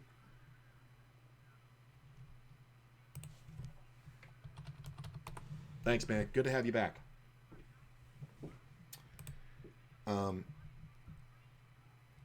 So I go to my gym, and then just all over the place, I see people walk in, have the mask on, and then literally they check in at the desk, and as soon as they check in, they pull the mask down and put it under their chin. It's like, what the fuck? And they're just, working out the whole time and doing the whole thing. Today I got into an argument with a guy because this is the weirdest and this has happened to me a couple times since the pandemic. This is just people who are like freaked out, I think, and don't want to address the reality. Because I don't live in a world of fear. I live in a world of reality. Like one of Courtney's friends, this is a good example, had she either tested positive at home for COVID or something like that, and Courtney had been around her at a function, but not like close quarters or whatever like that. And it was far enough ago that no symptoms had presented and everything else. And I was just like, okay, blah, blah, blah, whatever. And she tells me about it. And after she tells me what's going on, she's like, should I get tested? I'm like, no. I'm like, you have no real exposure here. There's nothing to worry about. And she was shocked because she thinks that I'm, that I would freak out and be overcautious, but I'm realistic. And that was not a decent threat. You know what I'm saying? And sure enough, nothing came of it. But like, so I'm at the gym, and this is what happened. I'm at the gym, and I'm on a machine, and their rule about that 3 is not a great card. I'm gonna check and see what the river brings. Plus, we allow some bluffs to happen. I think I just win here a lot. I don't know if this guy ever has a 10. Yeah, just a gut shot, right? Oh, should have bet the turn. I feel like he could easily have 5-7 too, or 2 pair. So the thing about wiping down the machines is really big now, and they actually have antiseptic everywhere. So, you take a paper towel out of the thing, you spray it with some of the stuff, you go back to the machine, and you clean it really well. And I make sure to do that every time. And honestly, I would be doing that without a fucking pandemic. That's like a good thing to have, that they provided this cleaner, just for cleanliness. People are sweating on shit.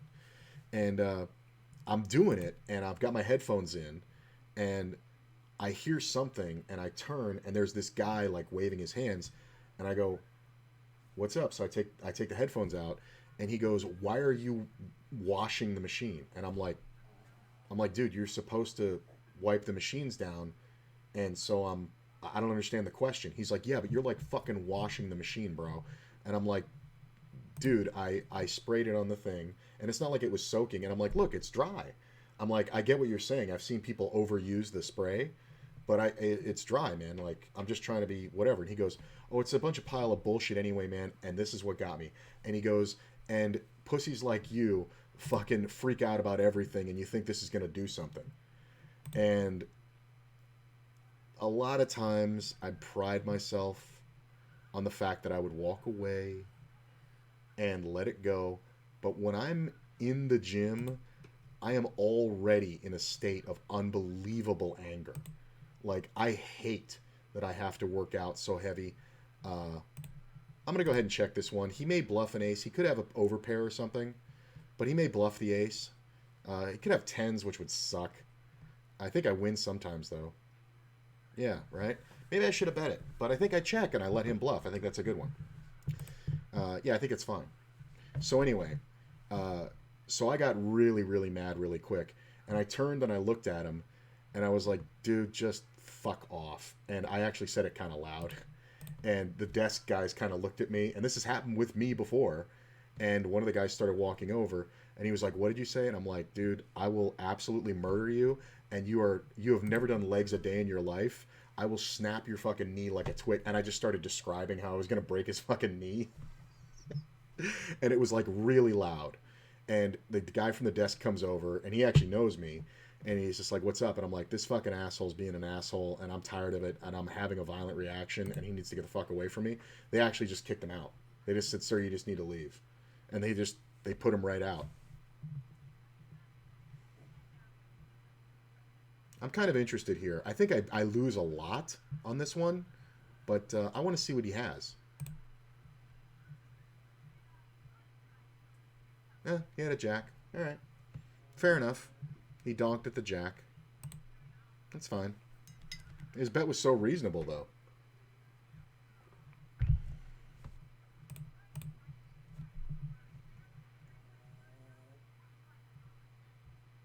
Got a lot of fucking chips on the table.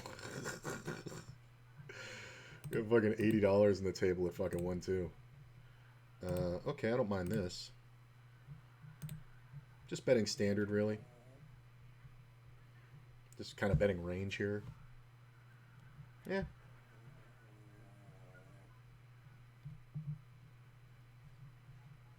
Yeah, so that was a really fun experience.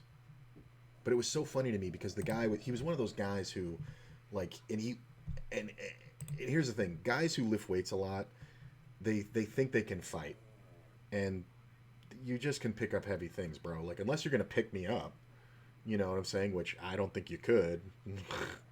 uh, you're really not a threat. Like, I've actually done some boxing and stuff, and like that. So I'm not really worried about this guy. I'm not a tough guy by any means, but people don't understand that just because you look a certain way doesn't mean you are a certain way. Yeah, I think I like the 3-bet here. So, like, I looked at him and I just started insulting his legs. I mean, his legs looked like my arm. Like, my forearm was like, that was the width of his leg. And, like, I'm probably being too generous. But, I mean, just sticks. And he had the big upper body. But even that, he wasn't that big. But it's like, how are you going to just never work out legs and you're a 30-year-old man? Like, and that's the funny part is that on me, my fucking legs are goddamn ginormous because I've been heavy my whole life, and it's just like, it's so ridiculous. I've seen guys like that get into fights and they go down so easy because they just have no base. And it's just hilarious to me. But I just started insulting his fucking legs and threatening the fuck out of him. Like, really? Did I just get 4-bet twice in a row by the same guy? Oh, he's got a lot of chips too. All right.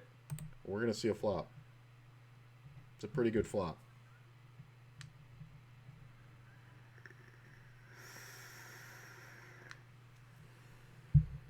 We're 750 blinds effective. That's 28, half pot. I don't mind it. I have position. Not bad. 55. He's betting half pot the whole way. This is kind of... I mean, do you do this with aces?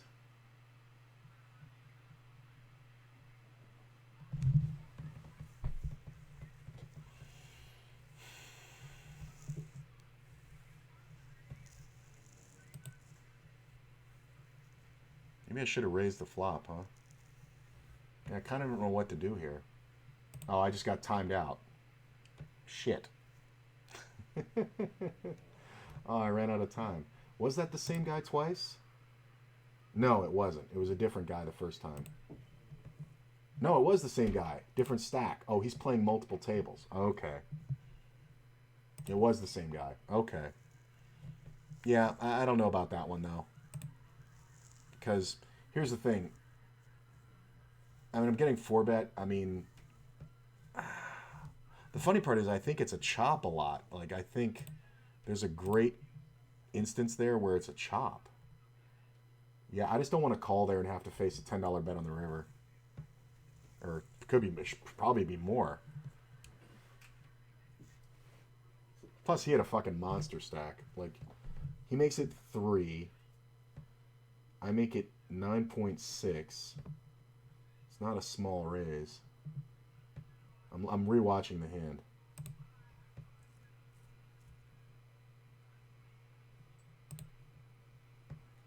He takes a long time. Like, he's taking all this time, and then he makes it 29.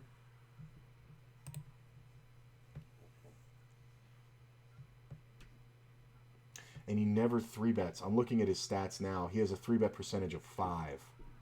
So he's tight. He plays 20% of hands. He raises pre-flop 16, and he's 3-betting 3. Never C-bets the flop. Never or 60% C-bet on the flop. No fold on the flop C-bet. He C-bets the turn 100% of the yeah, that was aces or kings. 100%. Honestly, if it wasn't aces or kings, then we had the same hand. So yeah. No, he had it. He absolutely had it. 100%. I'm going to mark that hand for review tomorrow.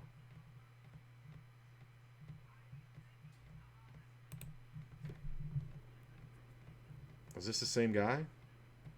It is the same guy. Look at his stats. They're so small. That's pretty good. Ooh, we might be playing a big one here. He bets half pot. God, why is it a king on the turn?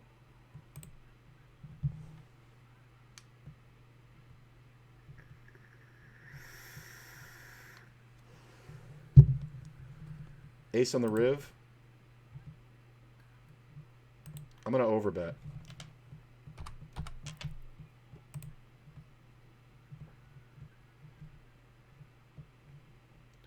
I don't know. It was unlikely that he had an ace, but it makes it unlikely I have an ace. So I feel better about that fold now. But that's definitely a reason to get this money off the table. Now there's a guy in the pool who has me covered. I got fucking $75 playing 10 and L, and the guy's got me covered. If I had 100 blinds, we would have just been in that other hand. I'm going to go ahead and bet range. Backdoor flush draw.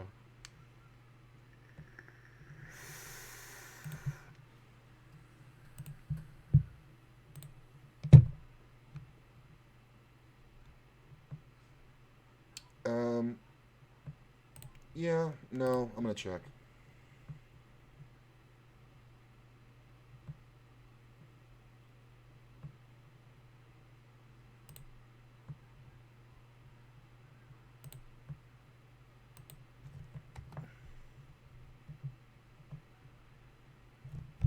I just don't beat enough. That's fine. I'll let it go. I think even a bad ace there, or even a decent ace, like ace jack or something that doesn't have 2 pair, I think even that checks the turn. I really do.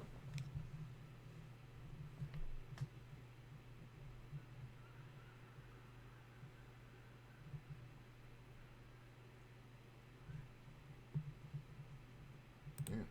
See, now we're getting to that wild part of the night, about 11 o'clock. Might take some money off the table. Might go south.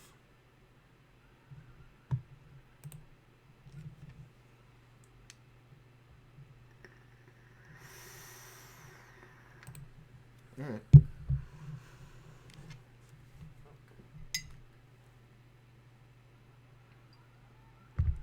It's always a paired flop. 5.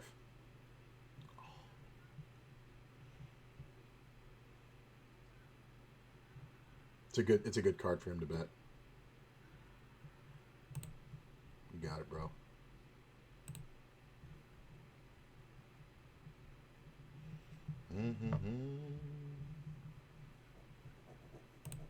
Let's limp one. See what happens.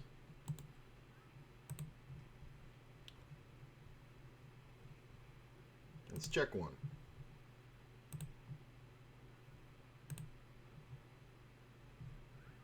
Let's fold one. The confidence of one.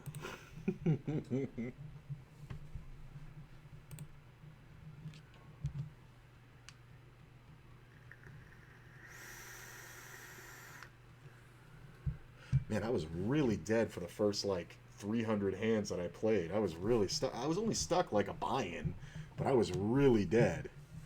And then it just swung back the other way.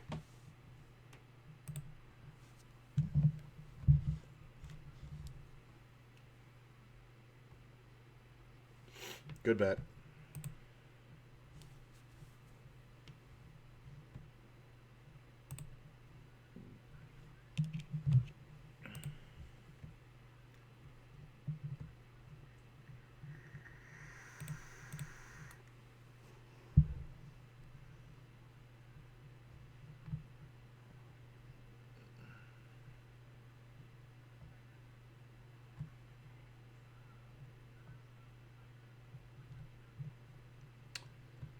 All right. We can definitely bet range.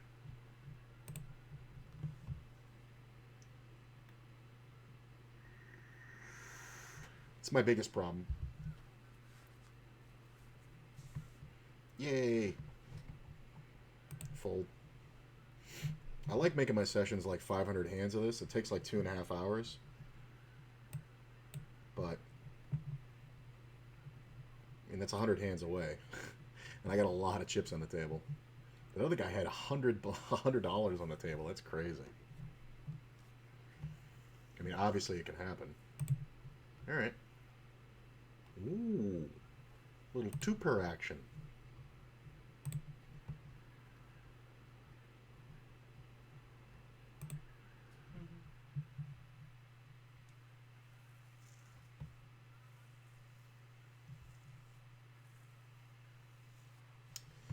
That's 2.3. I'm going to call and go for the check raise on the turn rather than the flop. That's kind of a weird card because 3-5 is possible. It's also going to kill my action when I check raise, but I think if this guy bets big, I can go for it. This is kind of my issue over here. This player is super tight. Look at this, 166 hands, VPIP of 9. Okay, he bets 11. Yeah, I'm just gonna go big.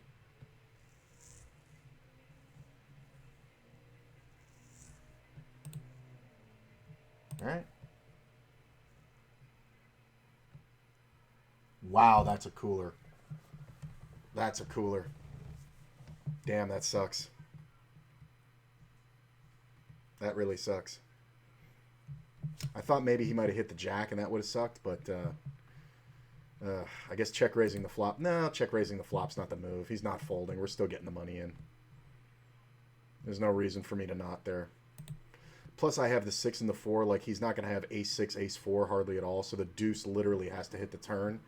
Because he's betting that turn the same way every time. That's a rough one. Just going to check this here. I think it's fine, though. I mean, I really do. It's a buy-in.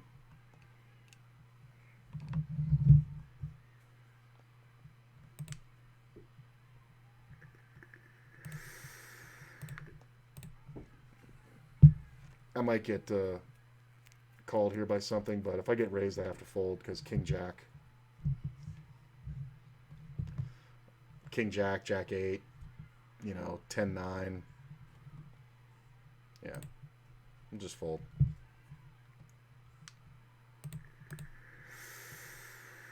It's fine.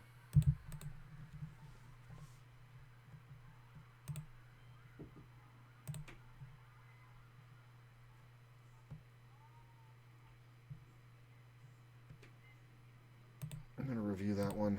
That's 6-4. We'll go over that tomorrow. I mean, I set him up to be all in on the river. 3 outed. Because if an ace comes, I don't lose another nickel, right? But of course it was a deuce. That's a cooler. I like the way I played it though. Like I think, and plus he raised pre-flop. Having the ace deuce offsuit there is kind of ridiculous. 3-way pot. Kind of ridiculous to even see bet. Just gonna go ahead and call this.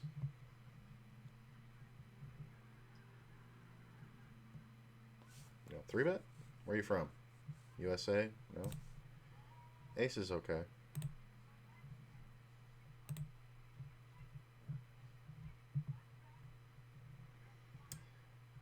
Half pot bet into 2 players is a little scary, but I'm not going to give up the ace just yet.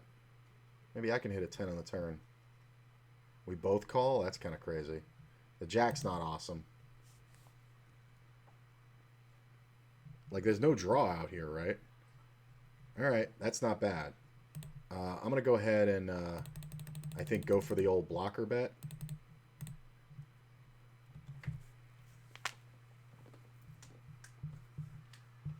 Yeah. Nice. Blind versus blind. Just snap called it too. I probably could have gotten more, but there was two other players in the pot. I think ace 10 is my minimum for value there. Like minimum. Like ace queen I think I'm fine with, but ace jack obviously makes a full.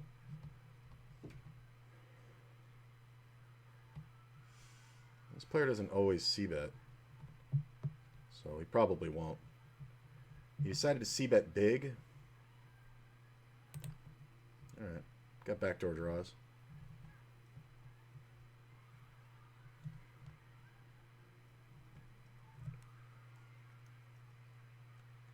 What you doing, bro? Ooh, that's interesting. So the gut shot comes in, but I do make 2 pair. Jack 9 is out there. 9-10 is out there. I think if it checks to me, I am going to bet. And I'm going to bet fairly large to get my value now. Obviously, if I get raised, it's not great. Yeah, this was my problem. I mean, he could have the king-queen for sure, but it kind of depends what he does.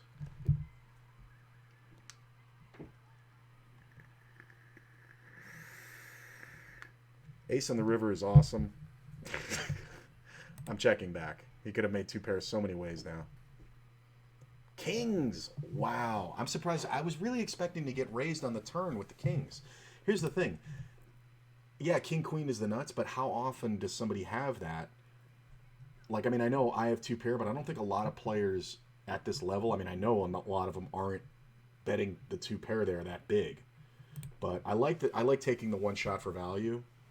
And the ace in the river is actually okay for me, but I wasn't getting called.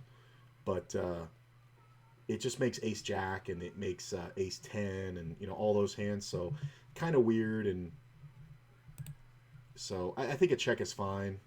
It's not great, but it's fine. I guess I should review that one tomorrow morning too. If you don't know, guys, I do every day by noon Pacific Standard Time. That's Vegas time. I do a stream called Wake Up With Me, which is basically how I start my poker day, where I'll go over the hands from the day before, and then I'll do some studying on the Jonathan Little training site, pokercoaching.com. And in doing that, we're now going through the tournament masterclass. I'm going through it for more than my second time. I think I went through it like 1.5, and then I got distracted. But I'm going through it all the way again. And it's always an ace on the fucking turn. That.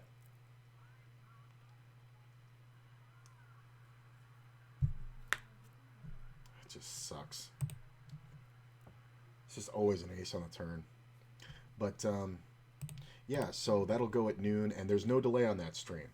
So you can ask me questions, and I answer right away. And we've gone through already, like, the first 3 sections of the pre-flop. There's like 80 sections total in this thing, and we've gotten through the first 3, so it's going to take us a while, but it's fun. We do like an hour and a half or so of it a day.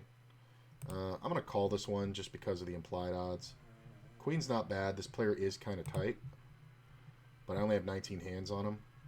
Haven't seen a 3-bet yet from him, though. He checks.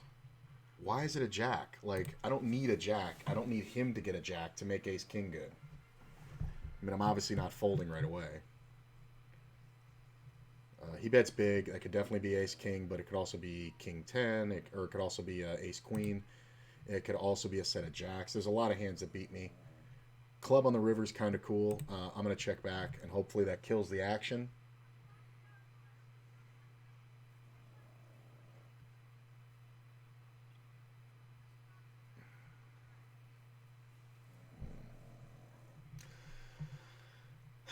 So he checks the flop. That's the turn.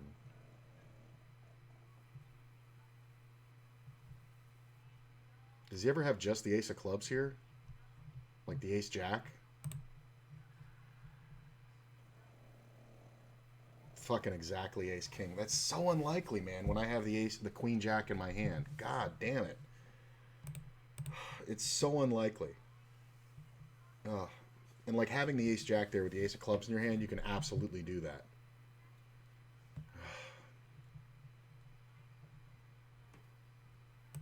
Like just another 3-outer hit.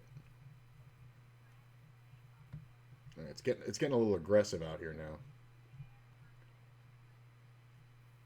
All right, go ahead, bro. It's annoying. I mean, it's whatever. I have to call it. Like that bet is the same size on the river as a bluff. So what can I do?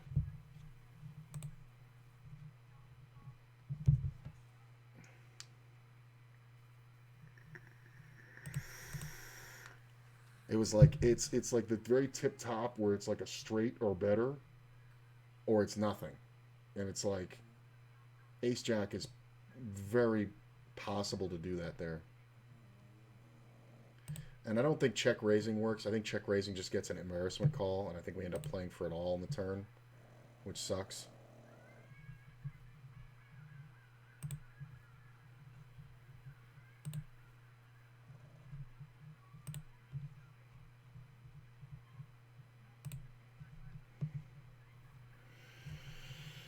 All right.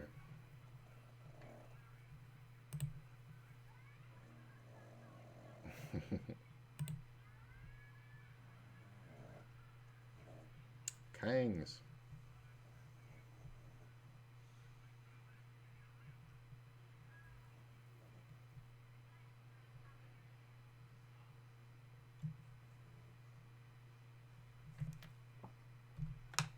That took a really long time.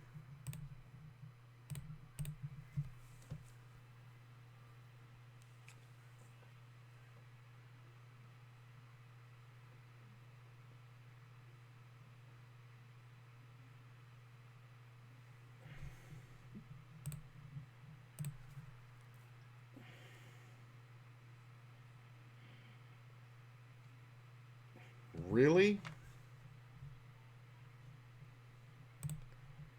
So this is interesting.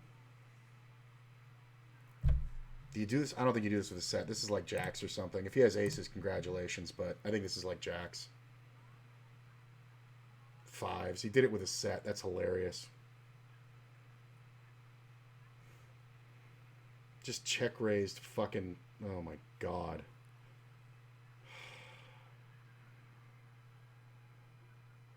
It ends up being a good play through no fault of his own.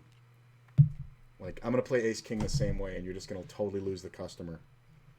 Jesus. Oh, that's annoying. I mean, I'm still way ahead, but that's really annoying. Just a bunch of 2 and 3 outers on me in the last fucking 20 minutes. Jesus.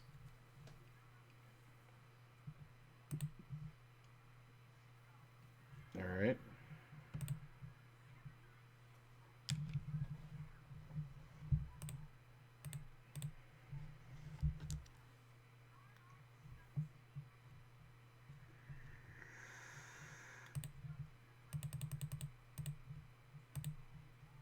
Kind of just getting value here. Yeah. No, I'm not really trying to scare him off too bad. Oh, God, that was fucking annoying. Just makes this huge fucking raise. It was really annoying. And he only had 100 blinds, so it's like in that scenario, I think he's just going to roll over pocket jacks so fucking often.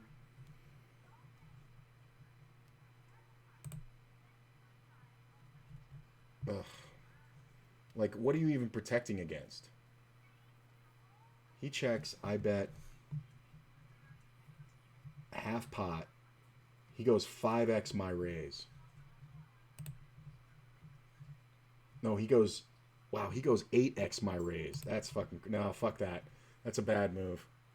That's an overpair most of the time. That's like 95% an overpair. This is not the move you do this with pocket fives there.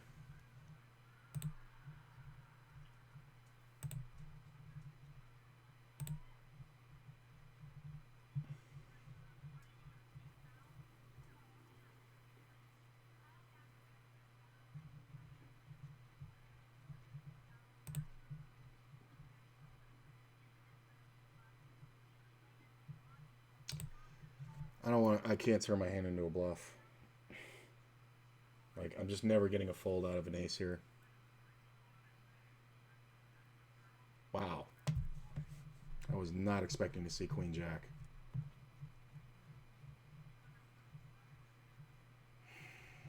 Alright, hopefully these kings go better. I guess they did.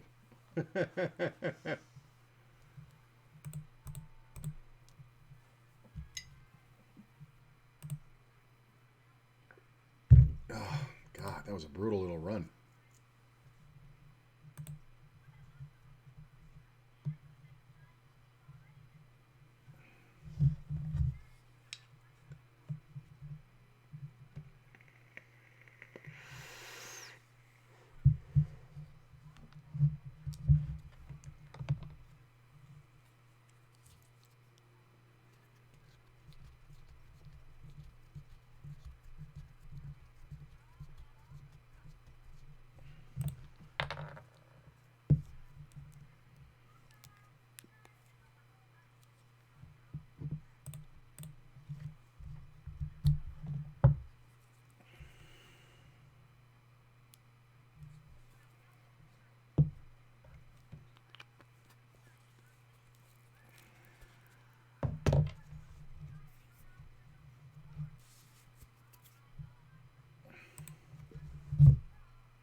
I don't get him off an ace.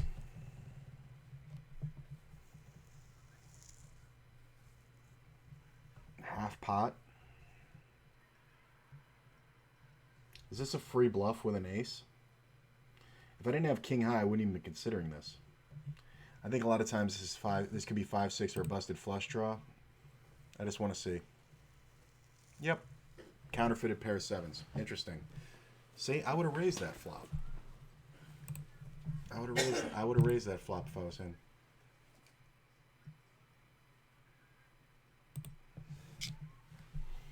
King high, good. Like, just because the board double pairs, it's like, it's not even a great spot to bluff because you're kind of bluffing that you have an 8. And it's like, how do you have an 8 there unless you flop quads? And he would have raised at some point with an 8, right? I mean, I guess he could have like Jack 10 maybe, but it's kind of unlikely, right? Because why would you continue? So it just looked like 5-6 or a flush draw, but he actually had better than I thought he did. But he had to bluff the hand, and then he just bets half pot, which is just a bad bluff size. So I just had to see it because with no 3-bet pre-flop, it's kind of interesting. Is that same guy? Yeah, you love to 3-bet, don't you, buddy? All right.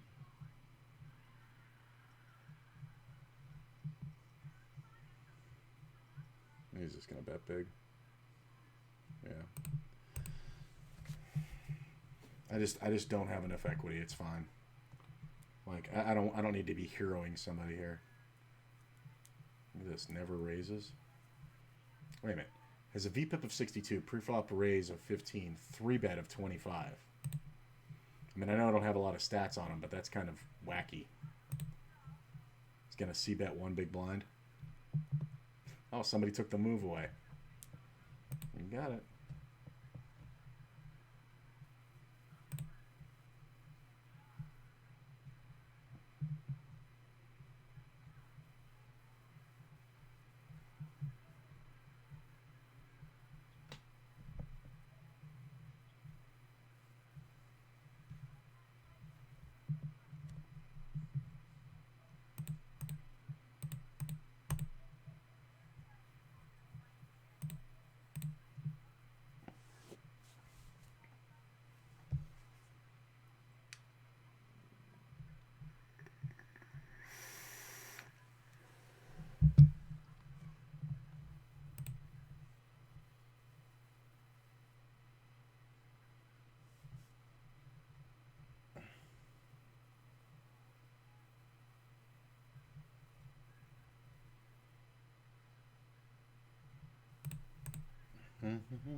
Sorry, I'm looking at something on Twitch updating.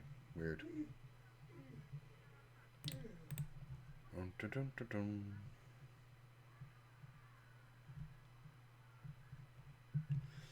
a weird shift right now. Like, by the time you hit midnight, people just get too crazy. They're from Malta.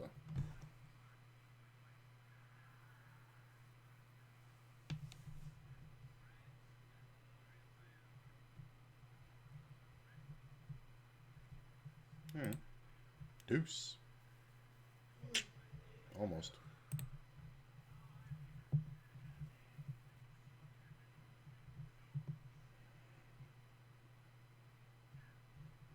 There have been so many aces on the turn, it's ridiculous.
Don't have enough hands to really make a judgment call there.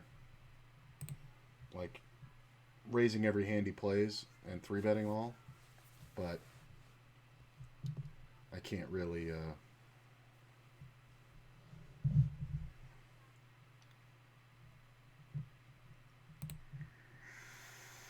like, if he had like 25 or 30 hands, then I could maybe figure something, but 4 hands, eh.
Alright. Seen a lot of threes on flops. I think 5 of the last 20 had a 3 on it. Which would be great if we flop one now.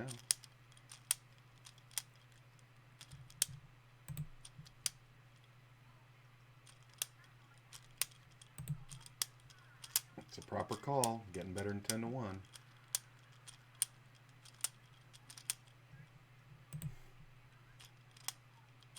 It's hilarious. See, and that's the thing. You think my expected value's there? The guy just bet 2x pot with an overpair.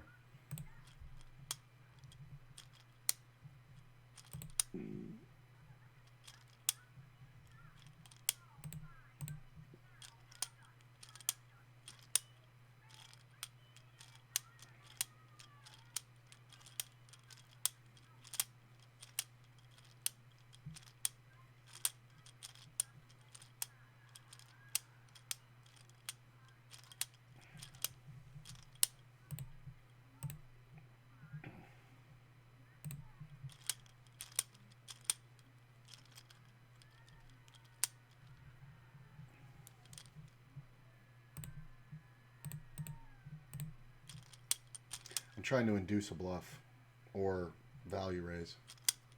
I mean, if this player has 8-10, I'll puke. Deuce of diamonds on the river. I'm going to check and go for the check raise.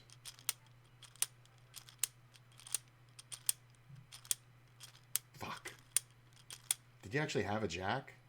Yeah, I didn't think he had a jack. I mean, like, what are you doing? I guess I should have checked the turn then, right? God, that's hilarious. Like, dude was totally drawing dead and would have gone broke with a fucking ace. If an ace hits the fucking river, he goes broke. He might even bluff it if a non-diamond comes. Like, that's fucking hilarious.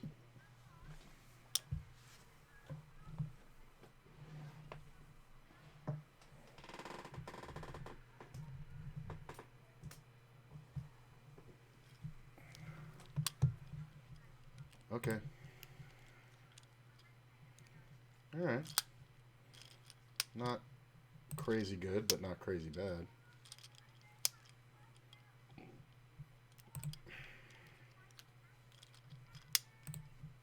I'll try to get my value now.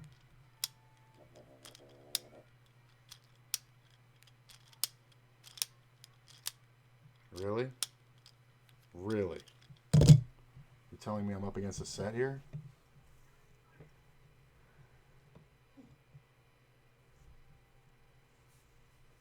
I mean, I know flushes are possible, but like he barely min-clicked me. I guess he can have the ace of clubs and do this. 6 would be awesome.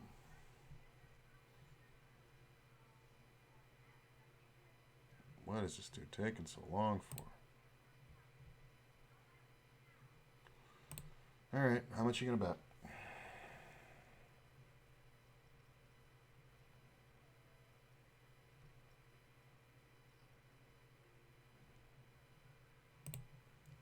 It's just so obvious.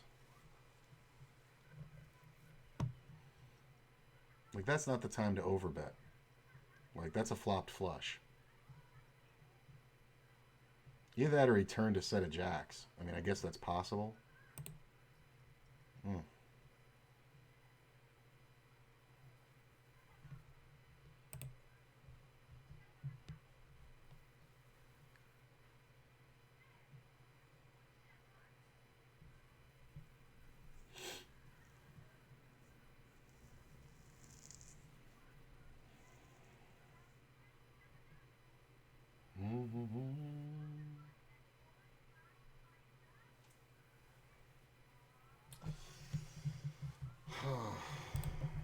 Okay.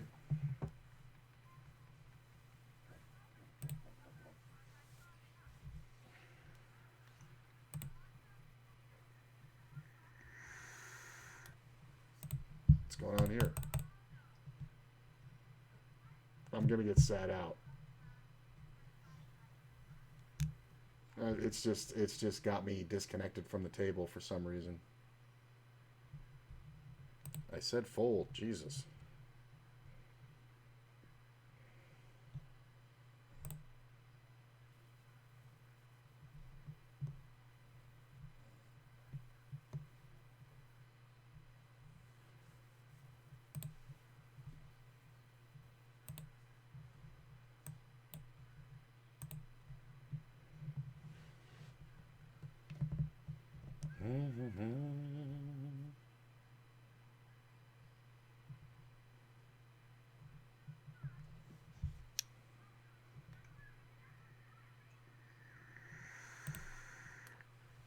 Stupid bet, stupid raise. Like, this is just fucking dumb. Ugh, so many fucking pocket pairs. Oh my god. Like, and a player who never 3-bets. I want to see what the result is here.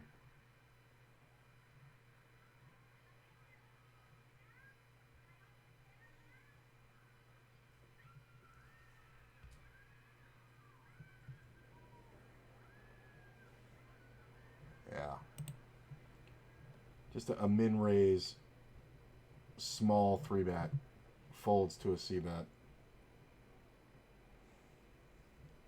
It's just silly.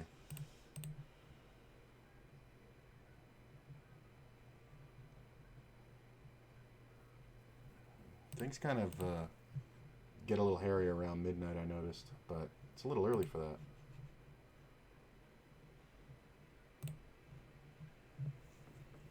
Alright, bet range.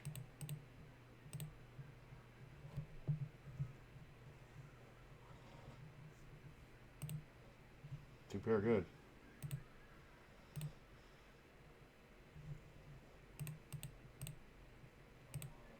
Alright, my shit's getting a little buggy here. So alright. I'm gonna underplay the hand. I know this player.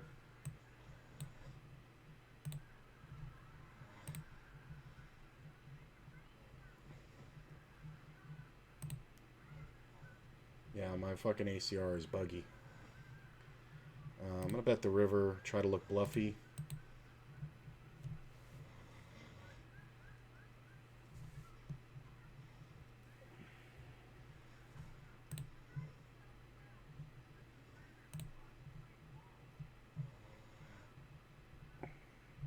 Now, let's try to play the 500 hands. Limp.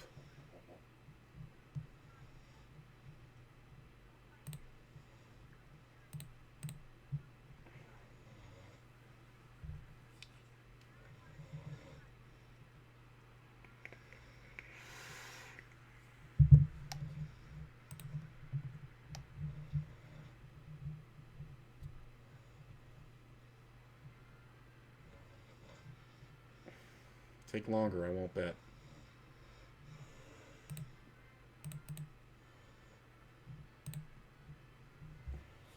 If he's trapping, he's going to get this bet. What possible hand do you have? Alright, you got it, bro. I was thinking the only hand that makes sense is kings, but even then you're going to 3-bet pre-flop. Fucking shocking. Limp calls a raise, gets one c-bet out of it with probably ace king or aces. That's hilarious. This is fucking frustrating. Oh, annoying.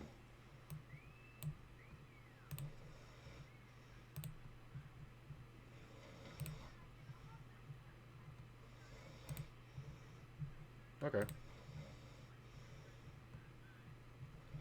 Open ender.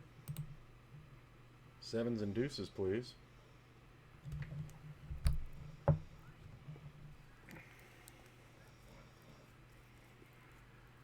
Expected value through the roof. Deuce. Ah. It's always an ace on the turn. Now we're going to face a bigger bet.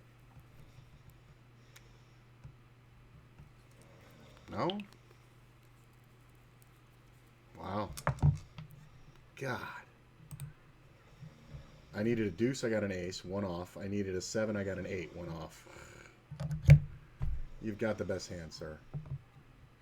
Way to go, Canada.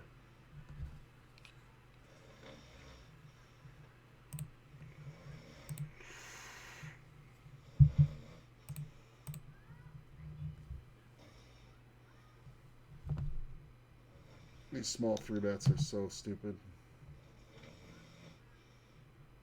Like, I know why they're doing it. They're doing it to take away the initiative, but from a player who 3-bets this infrequently, it's like you're just asking to get somebody to beat you with an implied odds hand.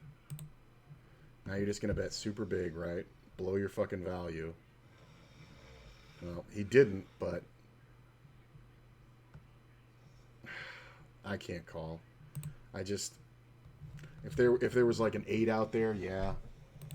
Like ace, 8, queen with 1 spade, yeah, but nothing I can do.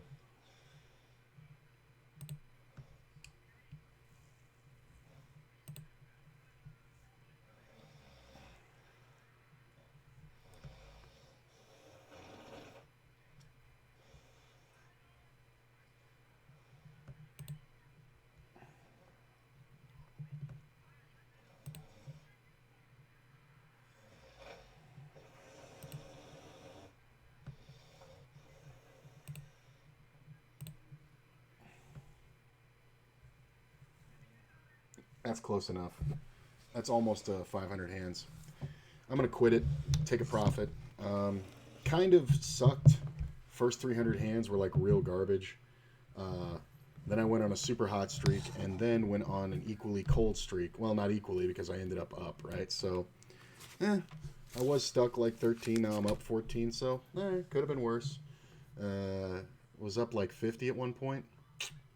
That sucks, but the guy, I got 3 outed on the turn, and then 2 outed on a river, and then gut shot got filled on me on the turn. So I don't know. I can't really complain.